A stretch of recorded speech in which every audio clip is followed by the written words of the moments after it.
End of the week. We Made it. A few hours away, depending on how you want to view it. But we're here.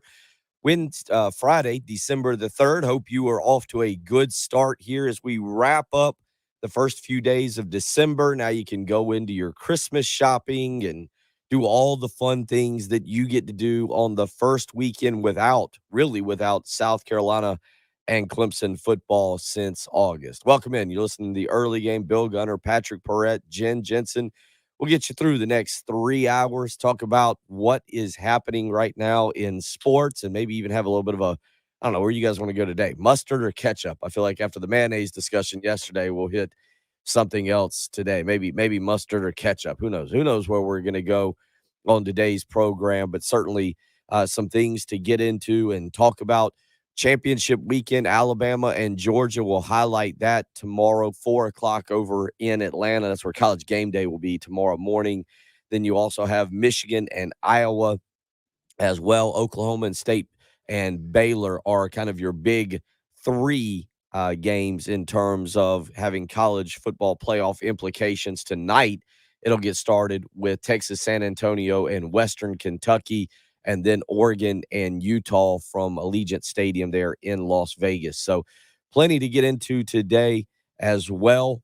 Plus, big basketball game. Forgot to mention that. I know a lot of people are upset about the way South Carolina played, or were not pleased with the way South Carolina played Wednesday night down in Conway against Coastal Carolina. There is a big basketball game this weekend for the men's team with Georgetown coming to town 2 o'clock on Sunday. So, again, a lot to get into this morning. Hope you're doing well. Hope you're up and at 'em at 6:06 on a Friday morning. If you want to weigh in, couple ways to do that, as always. You can join us on the Buford Lending live stream. Decor and Robin both up already. You're telling us a good morning. Robin's got to go teach here in just a little while.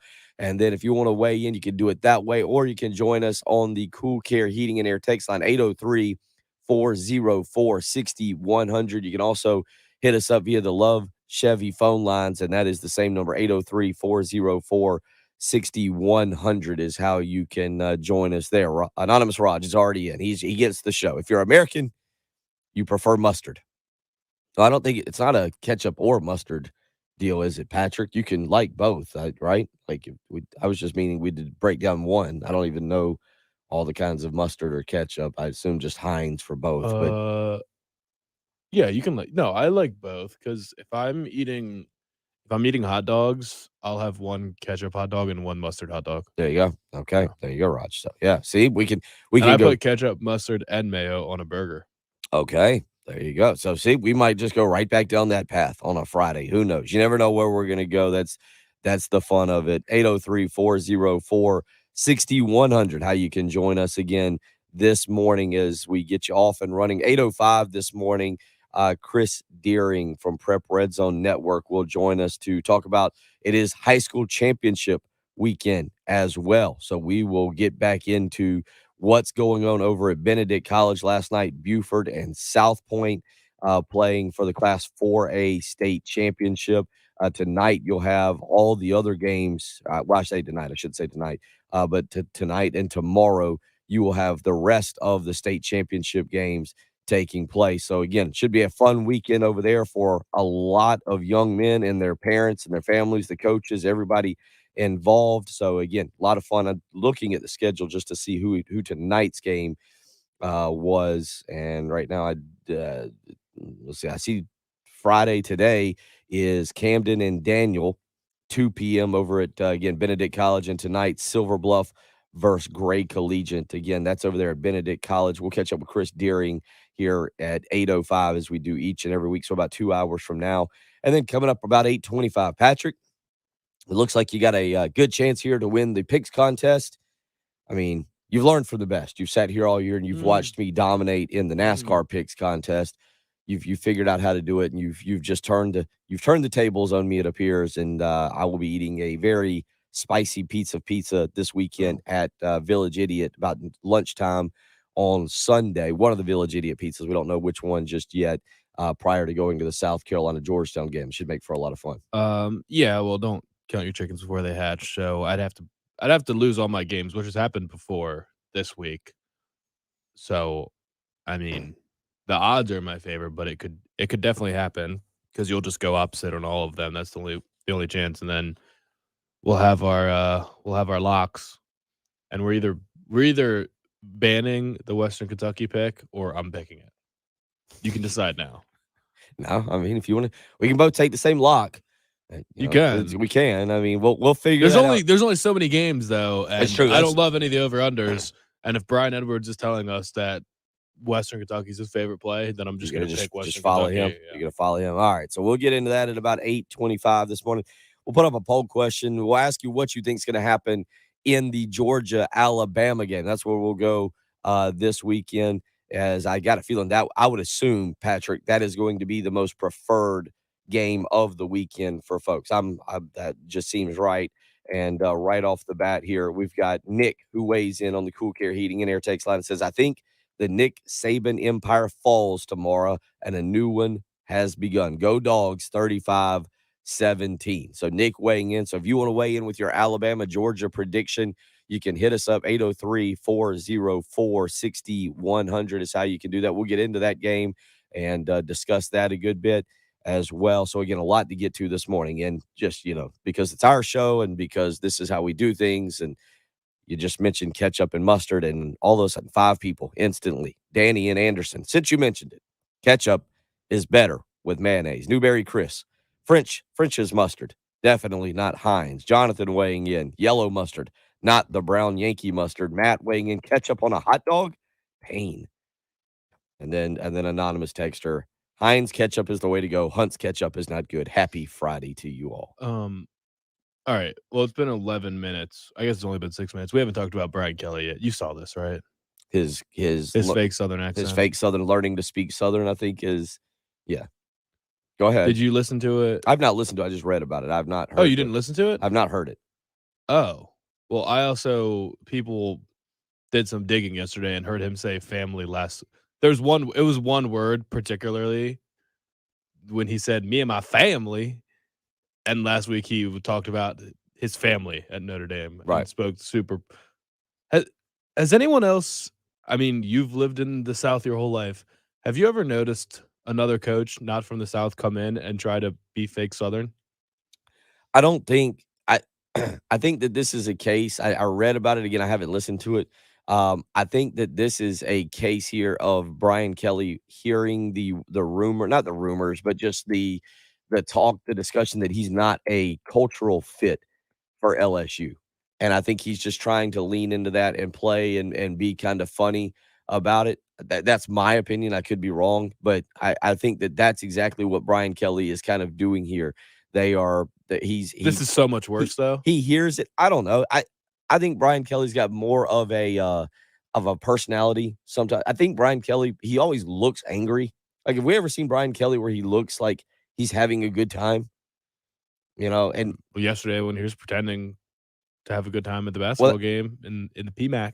That's what I'm saying. Like, I feel like we're getting some personality from Brian Kelly, and everybody is kind of like, oh, whoa, where are you coming from there, buddy? This is not how you act. And I think he's just trying to enjoy some of it. But I don't know. Isn't it important to be authentic?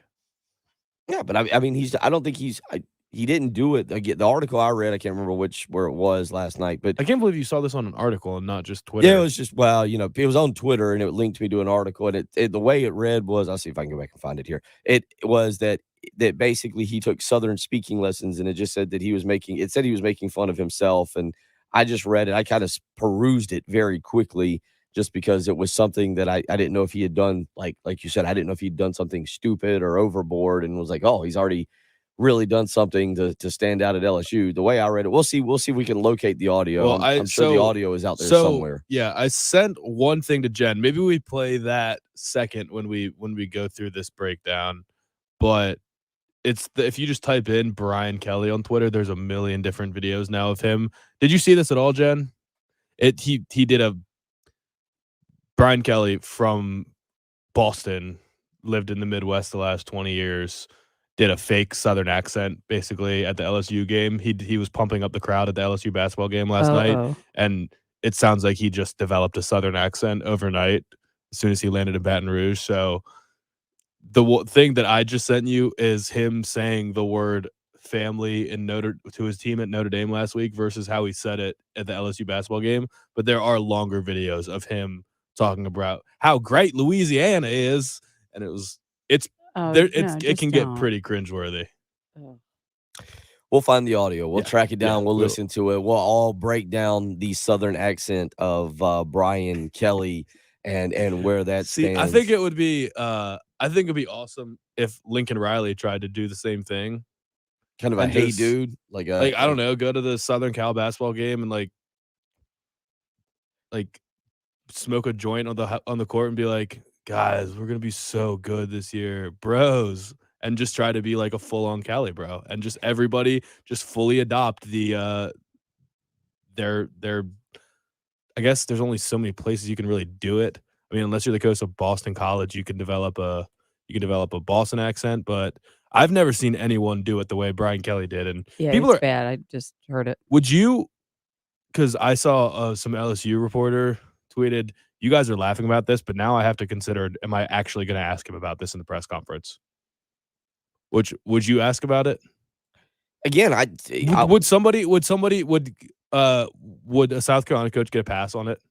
on faking a Southern accent. Yeah, No, I think generally speaking, when a new coach comes in, the reporters try to build a friendship. right. Most of them. But this is a national story now. try to build a friendship with that particular coach, and they do it by asking fun, easy softball questions. And again, I think that in this situation, what you got here is Brian. I assume I could be wrong. Maybe Brian, I don't know what he's doing, but I assume he was kind of leaning into this and is kind of making fun of his lack of being able to speak Southern. We'll play the I audio. don't know. He's We can't. totally trying to fit in. It totally comes off like there's nothing joking about it. It's just like, I'm so happy to be here. And look, I'm one of you. I can be one of you. It's not a joke at all, I don't think. If he keeps doing it in well, he's more, not going to now. I mean, in more press conferences, then well, no, maybe he just carries it on. Who knows? LSU. well, that could never. You can't possibly. I mean, I understand if you're around people for a while, you start to pick up a certain dialect and things like that. Because I've gone back home, and they're like, "Oh, there's a little Southern there," and it's like, "No, I don't hear it." But you can pick up a little bit, but for it to be that stark in In a matter 48 hours. yeah, Yeah. that's like no. All right, we'll play the audio coming up in the next segment. There's a 803-404-6100. Michael weighs in. Kelly needs to be authentic with his players as well as the coaches in the state. If he hasn't made a trip to New Orleans, he may need to put that on his itinerary. And ketchup goes great on hot dogs. So you got that. I'm just waiting for him to mustard, talk pickle, about how celery he had gumbo for breakfast, lunch, and dinner. Yeah, Oh, there you boy. go. Yeah, as he's talking, he kind of raises up a crawfish and eats one of those, and With the shell. Eats Yeah. the shell, bites into the shell. I think he's just being funny. I've never minded. You Brian, didn't watch it.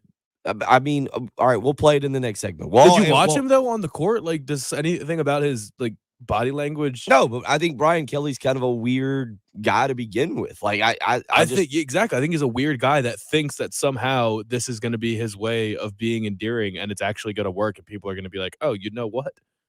Now that I come to think of it, he's more like us than we thought. Maybe he is a culture fit." I'm reading now the I'll pull it up. I'll watch it. And What we'll was the- watch the body language. I'll watch the body language. You know what as happens when he well. tries to be funny is that weird post game thing where he talked about execution last year. Yeah, That's him trying to be funny, that is. Well, that's what and I'm it saying. just comes off Look, as we all very know, cringeworthy. we all know that person. You all know that person out there who I don't want to say thinks they're funny, but they try to be funny, and it doesn't hit quite like it should. Like it doesn't land. The jokes don't land quite like they should. or Brian, knows that they're not funny, Right. and even worse, they know that people don't think that they're funny. do people know that they're not funny? Does that do people know that they're not funny? I think everyone thinks that in some way they are funny. So you don't. But I If you're think- not funny and you think you're funny, you don't realize it. Yeah, I think Brian Kelly knows that his reputation is that he's not funny, but he does think he's funny. Okay, all right. We'll break that one down too. Can you? I don't know. Do people Does know anybody that- does anybody think that they're genuinely not funny? If you know that, text us or comment. I'm with Newberry Say, Chris. yeah, I'm not funny. I'm with Newberry Chris on this. He says Kelly's totally joking, just an awkward man, and I agree. Kelly's just an awkward guy. So we got plenty. We also have developed quite. I don't know where we're going with the ketchup, mayonnaise, mustard discussion, but Raphael weighs in ketchup and mayo, both for the win. Both of these combined for the Puerto Rican favorite. So yeah, we're going down quite the text messages are going down quite the path here. Andy weighs in Golden's spicy brown mustard, and you're covered. Golden's with a U. Ketchup is for burgers, is what Andy says. Are you not familiar with that brand, Golden's? Actually, it's Golden's. Is that regular mustard, or is that like? Because I'll put the Yankee mustard is one of our other Tyson mustard is trash, as is Brian Kelly's accent. Very good way to combine. But I like Tyson right there. That is a good text. Way to tie everything in together. That is a very early game type text message. Thank you. I was trying to look back. Somebody was accusing, was it Yankees of the brown mustard? Yeah, it was Jonathan earlier. Yellow mustard, not the brown Yankee mustard. The spicy mustard, like the brown mustard. That's what I put on bratwurst. That's more of the bratwurst. I'm more of that kind of mustard. That's not what the I put golden. on sandwiches. The brown mustard, like cold cuts. Yeah. Okay. All right. Give it a little bit more zip. Yeah. Yellow mustard. I don't think there's anything I put yellow mustard on other than hot dogs and a fried egg sandwich. And a fried egg sandwich. Yeah. Okay. Bacon, fried egg with a little bit of cheese on it, and mustard. Okay, I can see. Yeah. Rock and roll. Yeah. Okay. So if you thought the mayonnaise discussion was good yesterday, you're back to the early game for the mustard discussion on a Friday. We'll get in. There was some other stuff that happened. A big name coach steps down last night from an ACC job. We'll talk about that because largest win in NBA history last night. Yeah, that was fascinating as well. So much stuff to get into. We'll get back in, Patrick. We got to get the final results from your poll question yesterday, and we'll get back into the bowl discussion because when we all reconvene on Monday, we will know where South Carolina's going. You're listening to the early game on 107.5 The Game. Dan Patrick, weekdays 9 until noon on.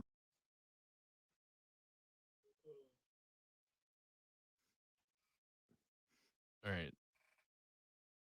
Do you know why there's a paper with only the definition of the phrase "come a cropper"?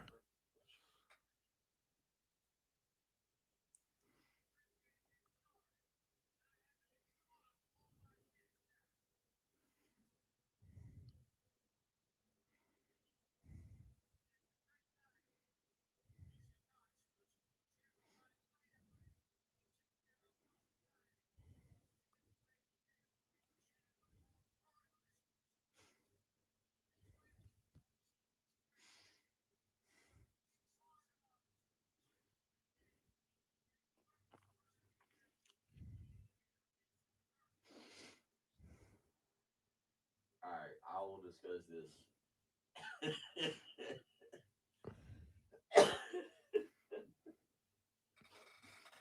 Number one. Turn your mic on. Turn your mic on. Turn your mic on. Now I do understand why there was an article about it.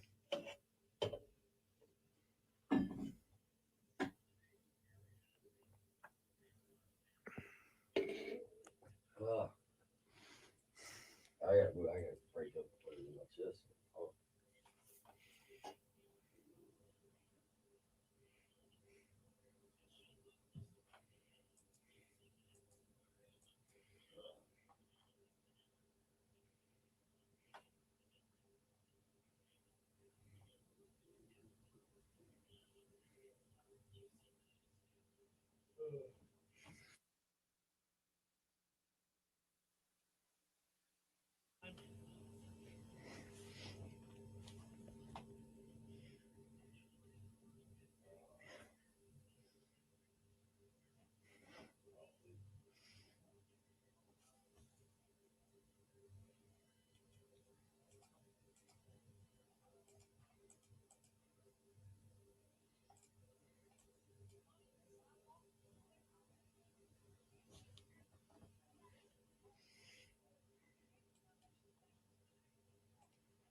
What is? I can't pronounce the word right now. There's a text message that I was going to read from this guy, and I can't think of how to say the word, and I can't sound it out in my head. Just the text messages from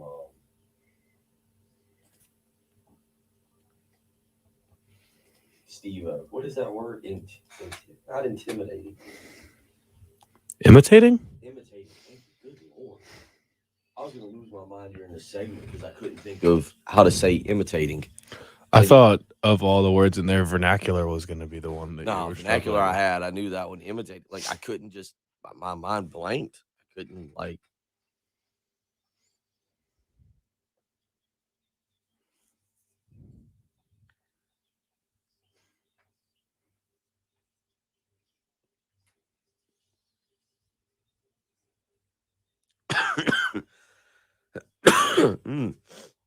It's gonna be one of those mornings. Oh, Jen's got Jason intrigued on fried egg sandwich. He says it deserves mayo, but mustard. It's pretty good. I think anything's fair game on a breakfast sandwich. Yeah. And I don't think I've ever tried mayo, but I think the mustard sounds kind of, Yeah. or I think that sounds interesting. I think it would work. Hot sauce works. Hot sauce works on everything. Yeah. Mm-hmm. No, not everything. I had a friend at Butler from, she was from Jamaica, so it was fun to see combinations of food that she would have or that she would try, and she would go and get like the chopped up eggs at the salad bar, and then she'd put like hot sauce on them, and it's like, oh, okay, interesting.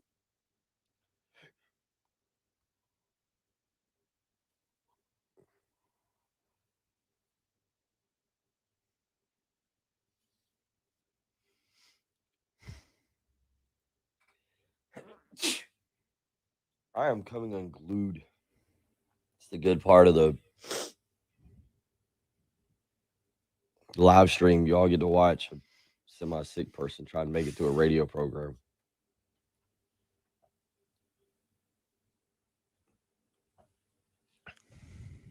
All right, yeah. All of you that are watching on the live stream, you're near a computer. Just go on Twitter and type in Brian Kelly and watch the video. Have we figured out, is there a way to share? We can share a picture. Can we not share a video? That's a good question. We can screen share.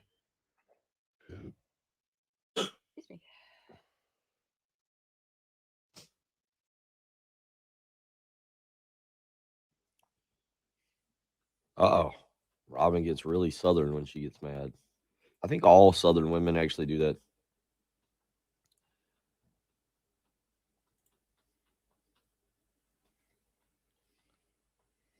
Let's see if this works.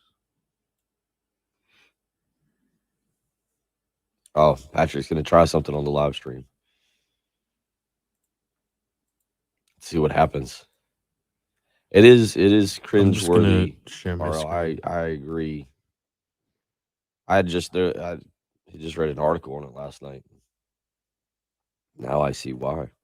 We're about to head back in. Whoa. Oh yeah, we can totally do this.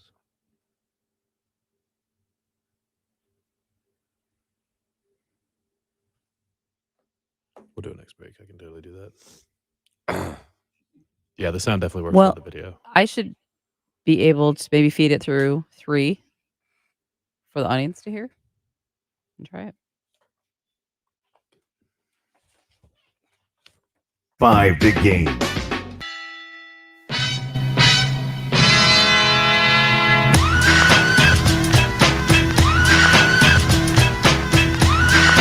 Next week, December 8th, Colonial Life Arena, the place to be. Trans-Siberian Orchestra comes to town.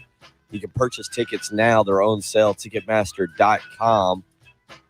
A portion of the proceeds will benefit Family Promise of the Midlands, a charity that aims to help families experiencing homelessness in their quest to achieve sustainable independence. Again, next Wednesday, December 8th, Colonial Life Arena. You can go and purchase tickets. They're on sale now. Go to Ticketmaster.com. And again, a portion of those proceeds will benefit Family Promise of the Midlands, a charity aiming to help families experiencing homelessness in their quest to achieve sustainable independence. I watched one of their concerts last week on YouTube while I was just laying around. It was pretty good. You watched one of their concerts? Yeah, I was just laying around, like methodically napping, and just threw it on the television. Threw it on for like 3 hours. You watched some interesting stuff because during when we were back home during the pandemic, you would watch aerial. No, what were you? You would take walking tours. So I would just do YouTube walking tours of any random city or landmark. But I did watch a lot of Aerial America on Smithsonian Friday. Yeah, on the Smithsonian Channel, there was an Aerial America marathon. Those are fantastic. It's the best show. It's the most entertaining and educational and quick. They just zip around a state, and it's a barrage of facts and just beautiful sights, and it's awesome. I watched the South Carolina episode while I was there. It's pretty good. It's very good. All righty, so there's that. We are all over the map once again. Welcome into the early game. Bill Gunner, Patrick Brett, Jen Jensen. We will get to the Brian Kelly audio in a minute because I listened to it just now for the first time. I didn't think it was really worth listening to last night. I just kind of scanned the article. I thought it was a joke. Boy, oh boy, was I wrong. I really should have listened to it last night. We will let you listen to that in just a second. Let's get to some news from last night, yesterday evening. The big news last night, Patrick, Bronco Mendenhall, Virginia coach, stepping down 36-38 over 6 seasons. He's 55 years old. I thought this was a really good hire for Virginia when they pulled him away from BYU. It was kind of an out-of-the-box hire, and he has done some pretty good things. He won a 2019 Coastal Division championship. He had his team in the Orange Bowl. This season, they finished 6-6. It was the 5th straight year that Virginia has been bowl eligible. According to Mendenhall, he started thinking about his future on Sunday and has decided he's just ready to take a break. 31 straight years in coaching, no health issues, nothing really that's bothering me. He just kind of has decided he's tired, wants to take a little bit of a break, and decides last night is the time to announce it. I was pretty surprised by this. So you've got Virginia and Virginia Tech now I shouldn't say now, but both have gone into the job market. Virginia Tech getting Brent Pry, the defensive coordinator from Penn State. Virginia now will start a coaching search, and it's going to be interesting to see what direction they go in. Yeah, I just how sought after would that job be? Like we talked about Jamie Chadwell potentially getting the Virginia Tech job, and it seems like they didn't even show him any interest. Virginia's a different animal, I think. I mean, Virginia Tech's a really good academic school, but Virginia can't be easy. I know Virginia's not easy to get into. They have high standards, and I don't know what the expectation level is from the fan base there. They're not a rabid fan base, but they've had some very good teams in the past. I mean, is Chadwell the type of guy that'll be a target there? And would he even think of that as a good enough step up, or just continue to dominate at Coastal for a couple years and then make that move? Like, it's interesting what kind of guy you're gonna go after. And do you know off the top of your head what Bronco Mendenhall's salary was either? No, I don't. That was not one of the things I looked at last night to kind of see and what exactly they would do. So Carla, $3.4 million. So Carla Williams is the athletic director there at Virginia. So it's going to be interesting to see where she goes, who she tries to hire in terms of a coach. And you're right, how attractive the job is there for coaches. I would assume that a guy like Jamie Chadwell would get a look. Virginia has been a little bit more this year, especially with Brennan Armstrong, they've been a more offensive team and have done things better offensively than they had in years past. So I don't know if a guy like Chadwell might be intriguing to them. I don't know if a guy like Dave Clawson would see going to Virginia from Wake Forest as a step up. I don't know if there's another coordinator out there that would be intrigued. I think you're going to see a name hired here that's probably an assistant coach somewhere. I think that's probably a Power 5 assistant coach is where they go. But certainly that was the intriguing news last night because it just kind of came out of the blue. And I think the other part about it was basically Bronco Mendenhall saying this is not a retirement. He's just taking a break. He's 55. We've seen coaches now that have coached that are much older than he.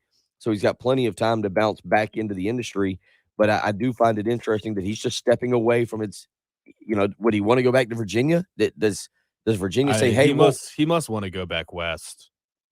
I mean, he's from Utah, went to Oregon State, coached in all the places he coached in. I don't know where Snow College is. That's in Utah. So he's coached in Oregon, Utah, Arizona, New Mexico, BYU, so Utah again, and then Louisiana and Virginia for 5 years. Yeah. So if he was absolutely in love with Charlottesville and University of Virginia and wanted to retire there and live there forever and coach in Virginia for 20 years, that he wouldn't have done this. I totally understand the human element of being a college football coach is a year-round job and it's exhausting and you never get time off because as soon as the season ends, it's recruiting time and then it's players are back on campus and it's workouts and it's brutal. It's exhausting. And during the fall, you don't get to sleep. You don't get to see your family. So I, for sure, 100% understand that part. But if he wanted to be at Virginia forever,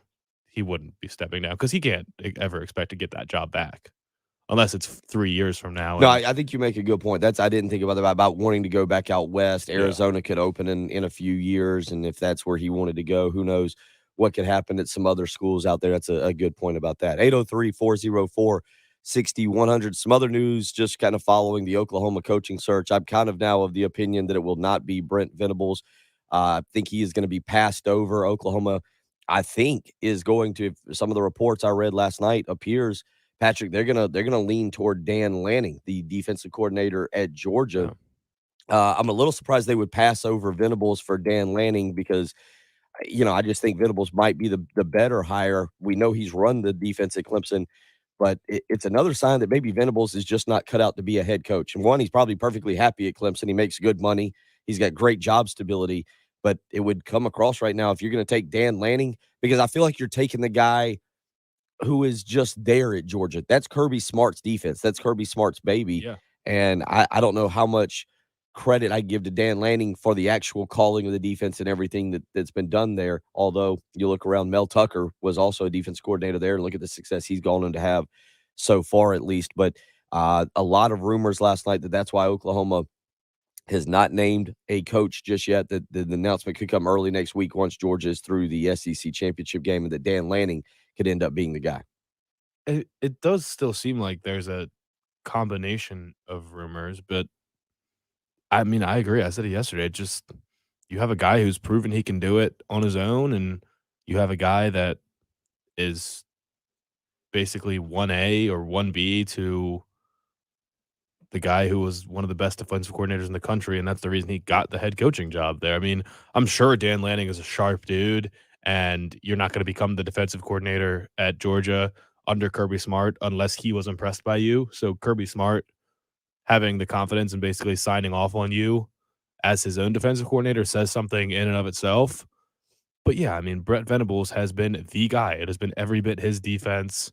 He's been the top dog, and his links to Norman are stronger than Dan Lanning's are. He's proven it for a longer period of time. I think he just immediately comes with more credibility.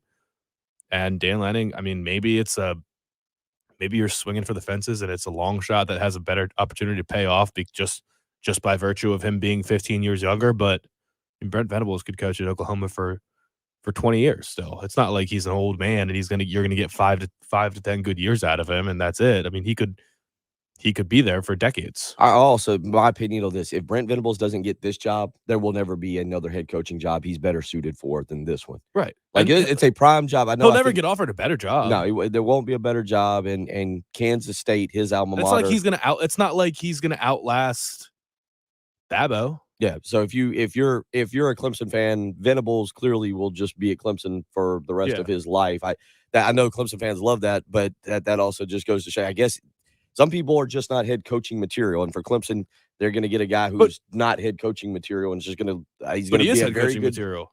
He might not be. There's a reason. There's got to be a reason behind it besides just him. He might be head coaching material. He just has zero aspiration to achieve that. And maybe that's the case. 803-404-6100. The other portion of interest last night, Brian Kelly was introduced at the LSU basketball game. Jen, let's let everybody hear how that 40 seconds of Brian Kelly introducing himself to the LSU fans went. And then we will all make judgments on Brian Kelly's new Southern accent. Here's Brian Kelly last night. It was incredible 12 years of my life for me and my family, being here at Notre Dame. It's a great night to be a Tiger. I'm here with my family, and we are so excited to be in the great state of Louisiana, but more. It was incredible 12 years of my life. That's All some right, so audio. that's some the audio one. issue there. That's the one that I said, Jen. So that was the first part was him talking to the Notre Dame team, saying family as you would expect someone from the Midwest or Boston to say it. And then the second one was him, I don't know, imitating Forrest Gump. I don't know what it was. We'll get the better audio. There's a good clip of it. We'll get the better audio and replay because it's at first I didn't think anything of it. As I read the article last night, I was like, oh, okay. It's just, it's we're kind of in a bit of a slow period now. The job searching market has slowed down a tad. We're kind of waiting on Oklahoma. Notre Dame's answered Brian Kelly leaving with Marcus Freeman. You had the Bronco Mendenhall news. So I didn't think anything of it. Then I just watched the video during our break. And again, I think Brian Kelly is awkward. I think he is an odd guy. I'm not sure what to make of Brian Kelly. We'll get that audio. We'll listen to it, Jen. I got another Twitter account that I want you to pull the audio from. That's I've got a little bit better. 40-second clip here. All right, you got it. Let's try this one. Live radio at its best. What do you got? Thank you. Thank you. Well, this is a great way to get started, and I haven't even won all my games yet.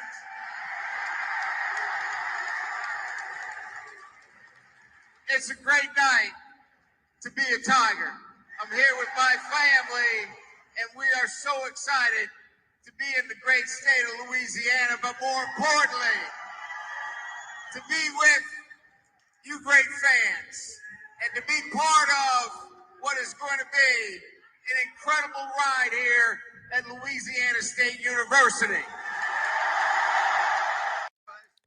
Again, normally I would just shrug this off and be like, not really a story there. Nothing to it.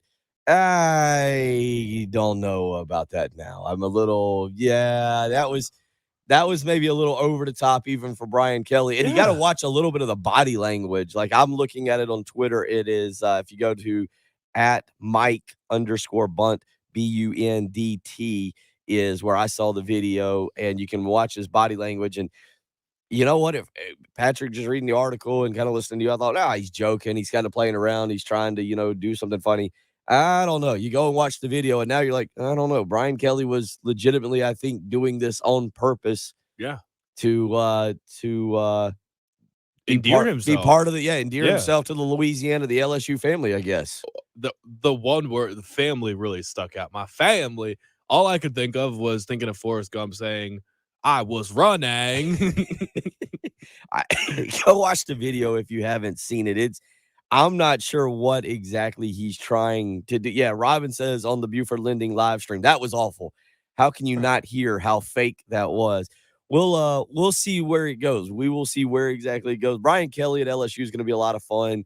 I think between the matchups with Jimbo Fisher and Nick Saban and whomever Oklahoma brings in, should be pretty entertaining. But he has to say something about it, though, right? No, not anymore. Everyone is mocking him. Everyone. He doesn't have to say anything. You just let it happen. Just go on. Look, he doesn't have to meet with anybody now until signing day. He can go do his recruiting and try. Yeah, go do your recruiting, and you're going to walk into a Louisiana living room saying, "Oh, I love this gumbo stuff," and they're going to be like, "Dude, we've heard you talk in interviews at Notre Dame for the last couple years.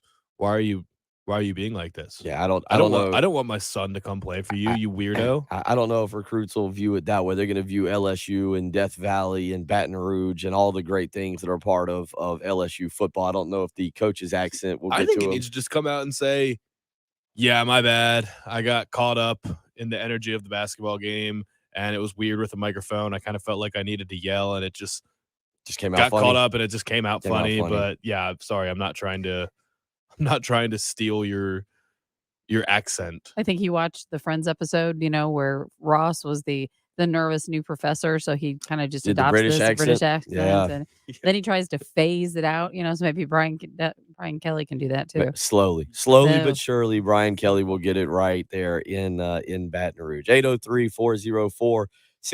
Clemson Allen, very much liking your Forrest Gump impersonation there. Very good. He says good one, Patrick. Good one. So 803-404-6100. Again, you can join us this morning on the Buford Lending live stream. You're listening to the early game on 107.5 The Game.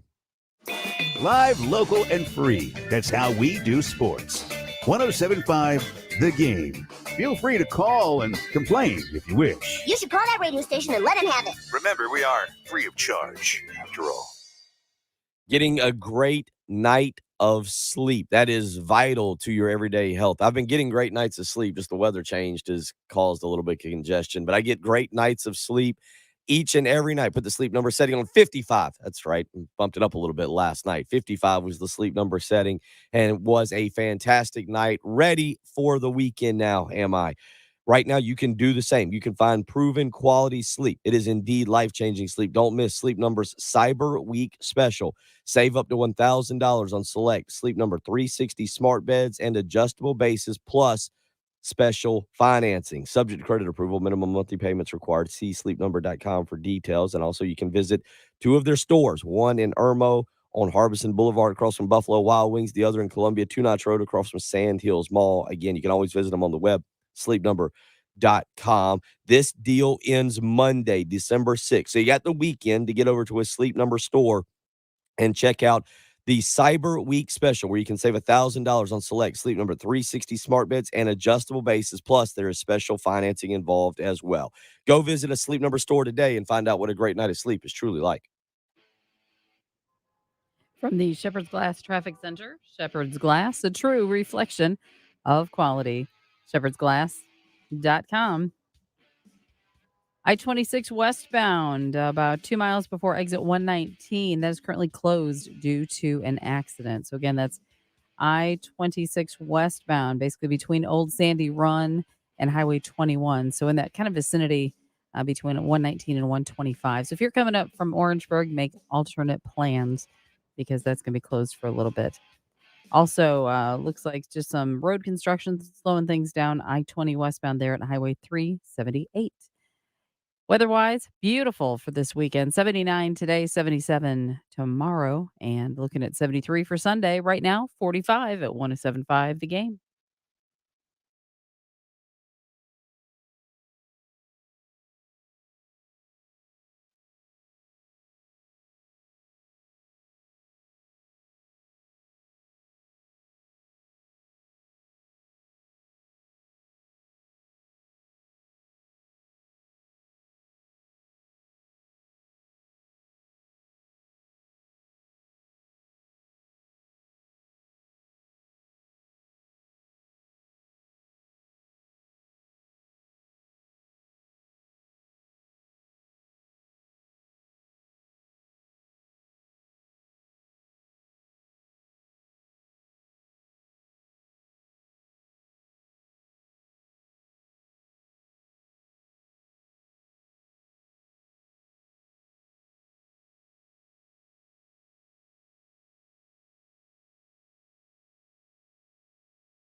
No, you didn't. You didn't miss anything.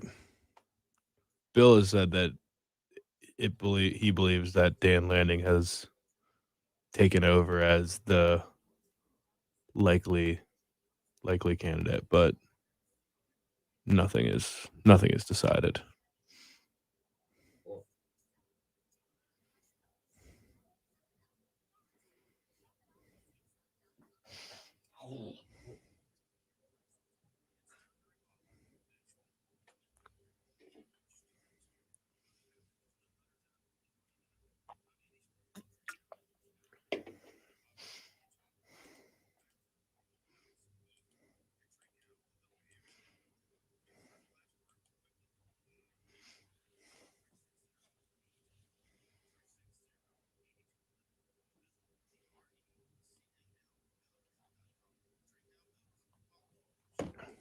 Yeah, you can. It's We're in the middle of the segment. I pointed you and I'm dart off.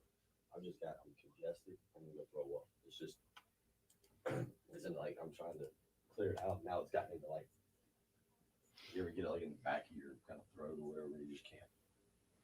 I gotta get a gag at some point.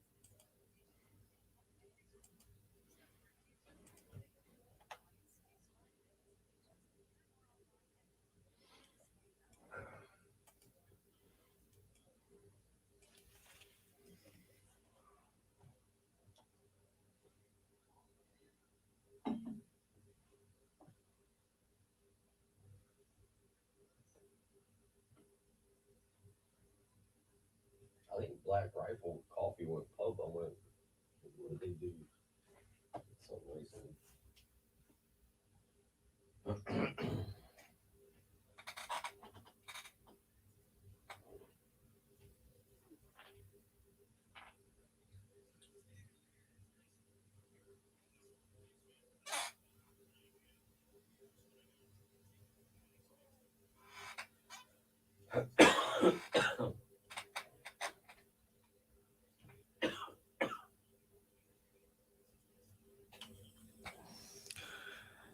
Craig, no.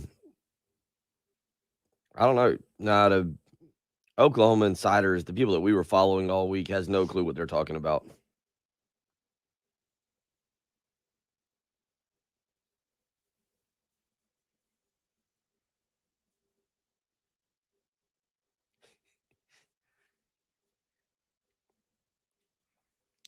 Jen, this person has never texted in before, but this person texted in and said, tell Jen it was more like Joey trying to learn French from Phoebe, which was also a classic. Can you hear me in there? You hear what I was saying? I was saying somebody texted in, and they've never texted in before, and they said, tell Jen it was more like Joey trying to learn French from Phoebe.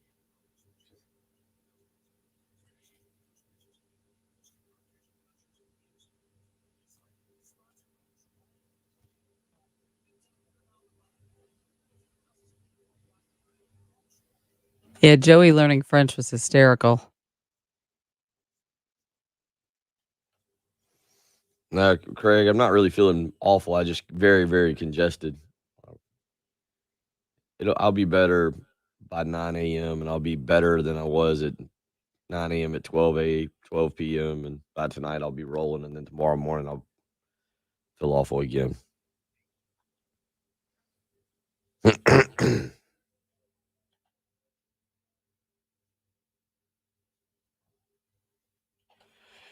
Coming up this morning at 8:05, Chris Deering will join us, Prep Red Zone Network, to talk about last night's South Point victory over Buford, the first game of the weekend in the South Carolina High School State Championships taking place over at Benedict College. South Point claiming a state championship with a 41-7 win over Buford. Former South Carolina linebacker Devontae Holloman leading South Point there as head coach now against his former team, who's originally down at Buford.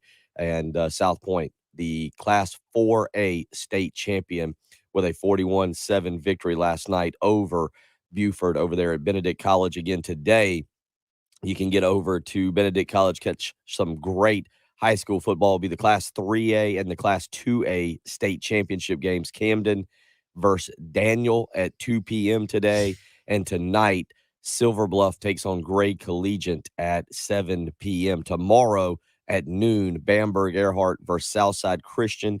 And then the 5A state championship game, Dutch Fork versus Gaffney.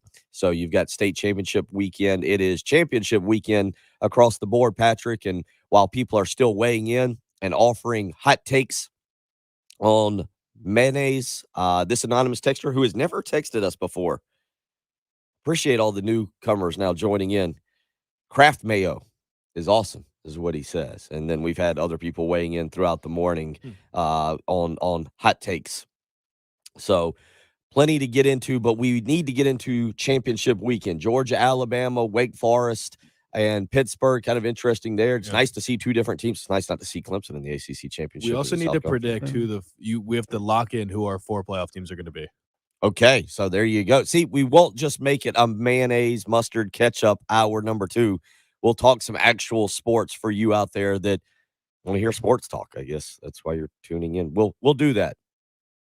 Jen, are you okay with that, or we just stick with the I think- summertime? I think we rock discussion. and roll with some All with some over the sports. Jen Bro. just wants to keep piling on Brian Kelly. Actually, no, she doesn't. She wants more She hates friends. Notre Dame. More probably friends than Brian references. Kelly. It's the early game on 107.5 The Game.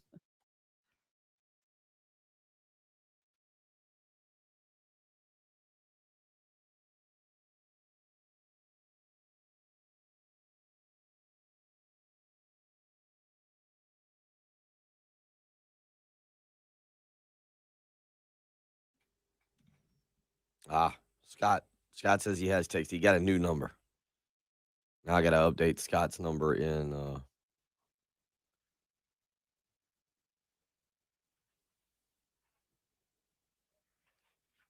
Oh, yeah.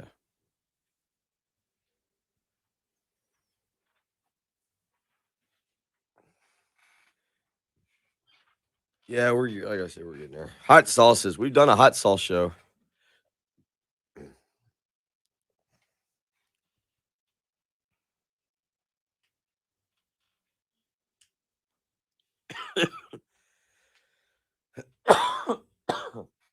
Whee.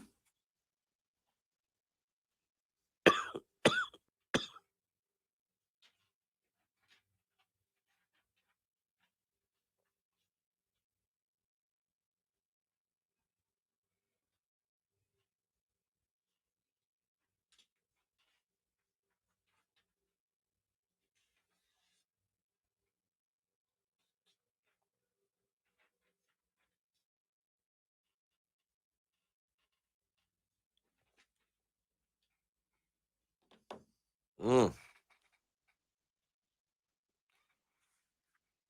Oh, we got the first basketball game of the year tomorrow at 3:00. Unfortunately, we've set the over/under on our team, the 9 and the 10-year-olds. The over/under points is 6.5. 6.5. We're not very confident on an offensive showcase tomorrow from the 9 and 10-year-olds. But if anybody wants to come out and cheer them on, we'll be at Pleasant Hill Middle School, 3:00. Just bring your popcorn, free of charge. You really want people to show up? No. So I think that'd be actually a little bit odd. Yeah, it would be. There are better things to do at 3:00 tomorrow afternoon. 3:00 on a Friday? Today's Friday. 3:00. Oh yeah, today's Friday. Yeah. Man, I've had doesn't feel like it. Still no. have to work tonight. Makes it feel like Thursday. It's the week has been off for me. Wednesday should have been Thursday, and yeah. Yep. Maybe it's the And week this is after my first week of Thanksgiving. working Sundays, so it was day 5. Um, But I still have a day 6 to go.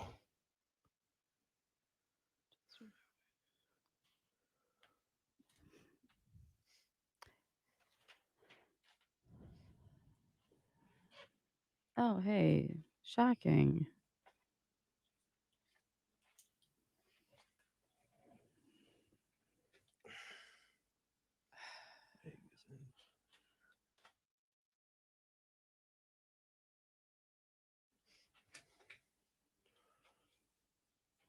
All right. So here is what we are going with. Obviously, tonight, 8:00.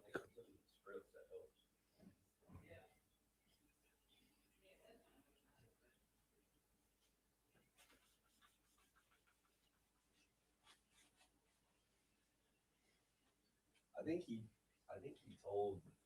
I talked about you earlier this week. You and I said it's not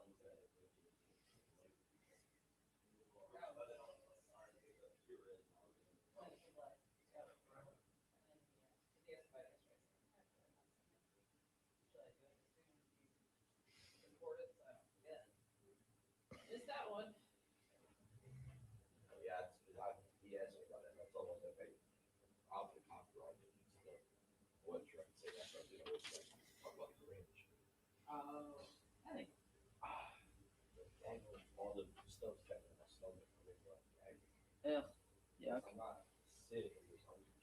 Yeah. Get rid of that.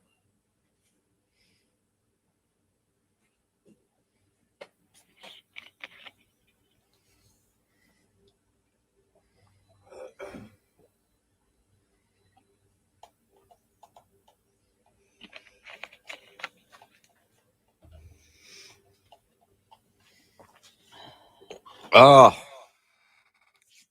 that kind of day.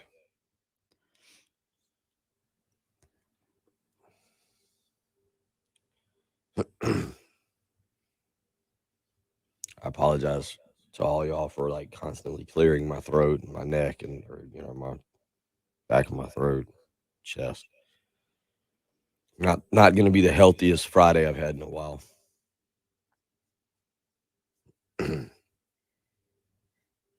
What was I about to look at though? What you writing down over there? You getting our 5 games? Yeah. It's furiously writing. Huh? Might be his letter to Santa. That is good. It is time to do that. Uh-huh. Is it too late to do Christmas cards? If you take picture and you send it, is it Walgreens? Get a stack. Yeah. It's They probably too still late. Patrick says it's too late. I don't think so. I think you'd have to get it done like today or tomorrow. Send in a picture of me and the kids to Walgreens. Can you do that? I wonder on my Walgreens app. Oh yeah. How many other people have a Walgreens app on their phone? Is that normal? Me. You do? Walgreens, CVS app. Should I allow Walgreens to track my activities across companies? No. I appreciate them asking that now, and I'm absolutely no. Trey, you got a Walgreens app? Maybe everybody has a Walgreens app.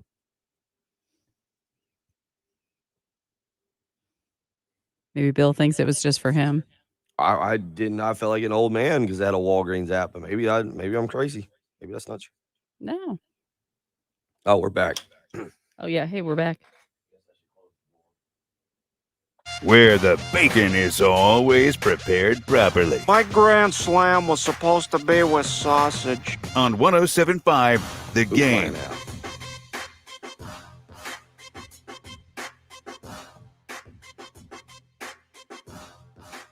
Playing a little under the weather. I apologize if I keep clear. I'm trying to remember to clear my throat off air and not into the mic, but I apologize if I continue to do that. It is the early game, the Friday morning edition. Patrick has had such a long week. I think he just thought it was Thursday. Is that the day that you thought it was? Yeah. Yeah, Patrick was under the impression that it was Thursday. I usually am confused on days. You get a very intelligent show here between the two of us, and then you got Jen trying to hold the whole thing together and tell us what day it is and what hour it is and how I've got to do the breaks. It's a very entertaining production. You can see it all behind the scenes if you go to our live stream. The Buford Lending live stream is where you can go. 107.5 The Game's YouTube page, or you can check us out on Facebook. You can go to our Facebook page and the video is there. So plenty off air. Let's be honest. You get what you pay for. It's true. It's very true. You're listening to a person who did 5.5 years of college to get a history degree. So there is that. You don't come here expecting to learn a whole lot. Off air, I was asking on the live stream, is it still possible to do Christmas cards? Like, is it too late? Jen says no, that if you can get it done this weekend, Christmas cards, and by doing Christmas, getting the right picture and getting it to what I would assume is I said Walgreens, getting it somewhere there and getting them printed and getting them mailed out. Jen says not too late. Patrick with a very emphatic no over there, that it's too late. You're sticking with that one?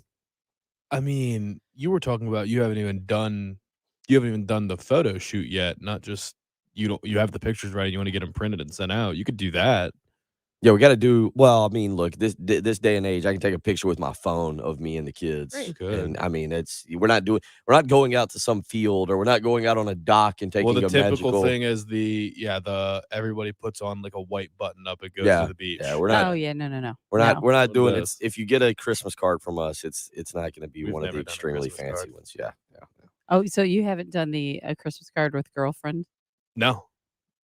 I think that's an odd concept when people do that because it's very confusing to me. Like, It does confuse people. yeah, You, girlfriend, Polly, all in a Yeah. Christmas card together would be cute. Yeah. It'd be good. It'd be good. It'd be a direction to go. 803. It would be just Polly on the Just the Polly. dogs Just on send the one out. card, Just yeah. Polly. It's like Because that's what a lot of people yeah. do. They just I mean, my family gets them. We've never done them, but we get a lot that are just people sending ones of their kids. Yeah, I don't even know The if parents Christmas. aren't even in the pictures. I gotta admit, I think I get one from Jen, a Christmas card from Jen, and that's a few other family members. Like, and I hang them. I still put them around the house, like, or hang them up kind of in the kitchen. So, I don't know if Christmas cards are still really a thing. I feel like that's something that you're they're still yeah. kind of still a holding on thing. to. That's an old tradition. It's yes, you two are very adamant that Yeah, it, they're yes. definitely still a thing. I mean, I have seen people my age doing Christmas cards. Okay. So 803-404-6100. Do you still do Christmas cards? This weekend, championship weekend is upon us. South Carolina Clemson, no football. Weird not to see Clemson in the ACC championship game. That, though, will happen. Wake Forest and Pittsburgh tomorrow night. Patrick, let's go through some of these games here, starting with tonight's two games, Western Kentucky and Texas San Antonio. We won't get into the breakdown of those games. But Oregon at Utah, or Oregon versus Utah tonight, it'll be at Allegiant Stadium in Las Vegas. I'll watch this. I'm going to get into it because it's 8 o'clock tonight. So you got a late night game. We got actually the family coming over for some kind of like a little Christmas gathering tonight.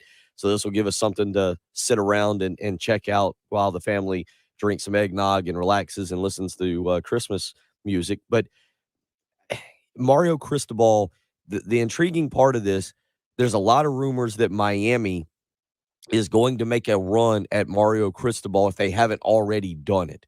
And Oregon was in the college football playoff contention. They were in consideration. They were number 3 in the rankings until getting blown out by Utah. Is it a game you're going to even get into tonight? Is this a game that really attracts your attention, or is it a mirror you might stop on the channel for a few moments, check it out? Because I got to admit, I'll have it on. I'll kind of keep it be something to watch on a Friday night, and I'll probably be a little bit more invested than I typically would. Yeah, I would be intrigued by it. I mean, I wouldn't be eating dinner in front of the TV just so I can watch every snap of this game, but I would be intrigued to watch it. I mean, I'll pull for Utah. I mean, it's a decent little matchup. I mean, they're all ranked matchups, right? Oh, Iowa's not ranked, I think. Is Iowa ranked? I think I just went through this and I might have missed their ranking, but I think every team Iowa's number 13. So every team's going to be ranked, but I mean, there's a little bit of a revenge factor, and I would like to see Utah have the chance to play in the Rose Bowl because it would just be cool. And there's some decent players.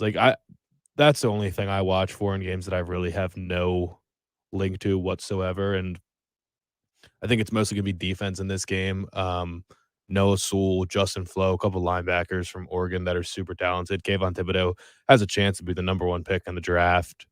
And then for Utah, their linebacker, Devin Lloyd's an absolute freak, and he could potentially be a first-round pick too. So there are a couple players that intrigue me, but overall, I won't be invested in it, but I will be watching it. That'll be your game tonight, 8 o'clock ABC. Again, it'll be Utah and Oregon. Probably the least, as you mentioned, I don't know, throw Pittsburgh, Wake Forest in there because it does not have playoff implications on it. And it's the same time. Well, I was just going to say, in terms of if you had to rank the 5 championship games, Pittsburgh, Wake Forest probably would be 5th. Oregon, Utah would probably be 4th.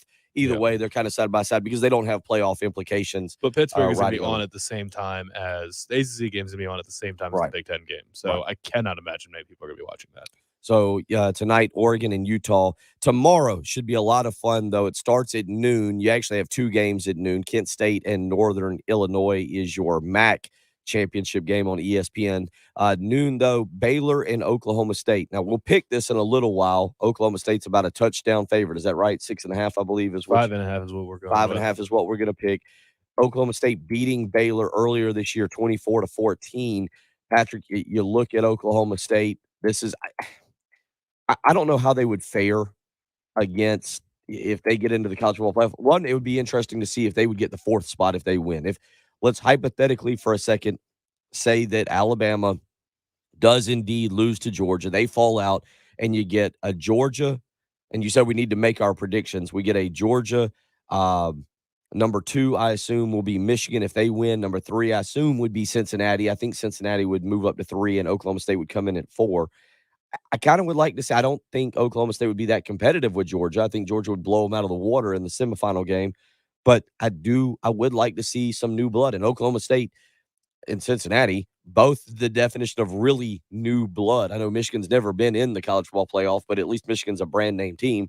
You can't stay the same for Oklahoma State and Cincinnati. Oklahoma State getting in, I think, is good for college football. So I'm kind of pulling for them to win tomorrow. Yeah, I am too. I mean, mostly just because although my tune has changed greatly from when I went on an anti-Notre Dame rant, because I would love to see Notre Dame make the college football playoff now, just to spite Brian Kelly. Like, I don't want to actually see Notre Dame fans be in there, and I don't think they deserve to be in there, and I still don't think they're that great of a team. But it would just be hilarious if Notre Dame made it and then made it to the national championship or something, like, for the first time. Brian Kelly's never won a college football playoff game, right? He's gotten blown out every time he's been there. He's been there 3 times. Correct. They've not won a college football playoff game. So if they got in as like the 3 seed and matched up against Michigan and somehow beat Michigan, I could see that happening. I can't see them beating Georgia, but I could see them potentially beating Michigan, and that would be hilarious to me. So, and it's not that much of a long shot. I think all you need for that to happen is Georgia win and Baylor win, and Notre Dame's in, right? That's all it's going to take. That is the way it does seem. Notre Dame's sitting at 6 right now in the college football playoff ranking. I mean, obviously, look, Houston is at Cincinnati tomorrow is part of the AAC championship game. Houston can score points. I don't put it past, if Cincinnati comes out tight, if the moment kind of gets to them, who knows? Maybe Houston can go there and pull the upset. Houston is 11-1 on the season. So Houston's not exactly like a pushover going into this game. They're ranked 21st in the most recent college football playoff ranking. They've won their last 3 games in blowout fashion. Mind you, it was Temple, Memphis, and Connecticut. But they put up a lot of points, and this is an offense and a coach, Dana Holgorsen, who's familiar with the big time. Don't be shocked if Houston goes in at 4 o'clock tomorrow and makes a game of that. What's the spread on that game? I think it's a 10.5. Yeah, I was going to say 11.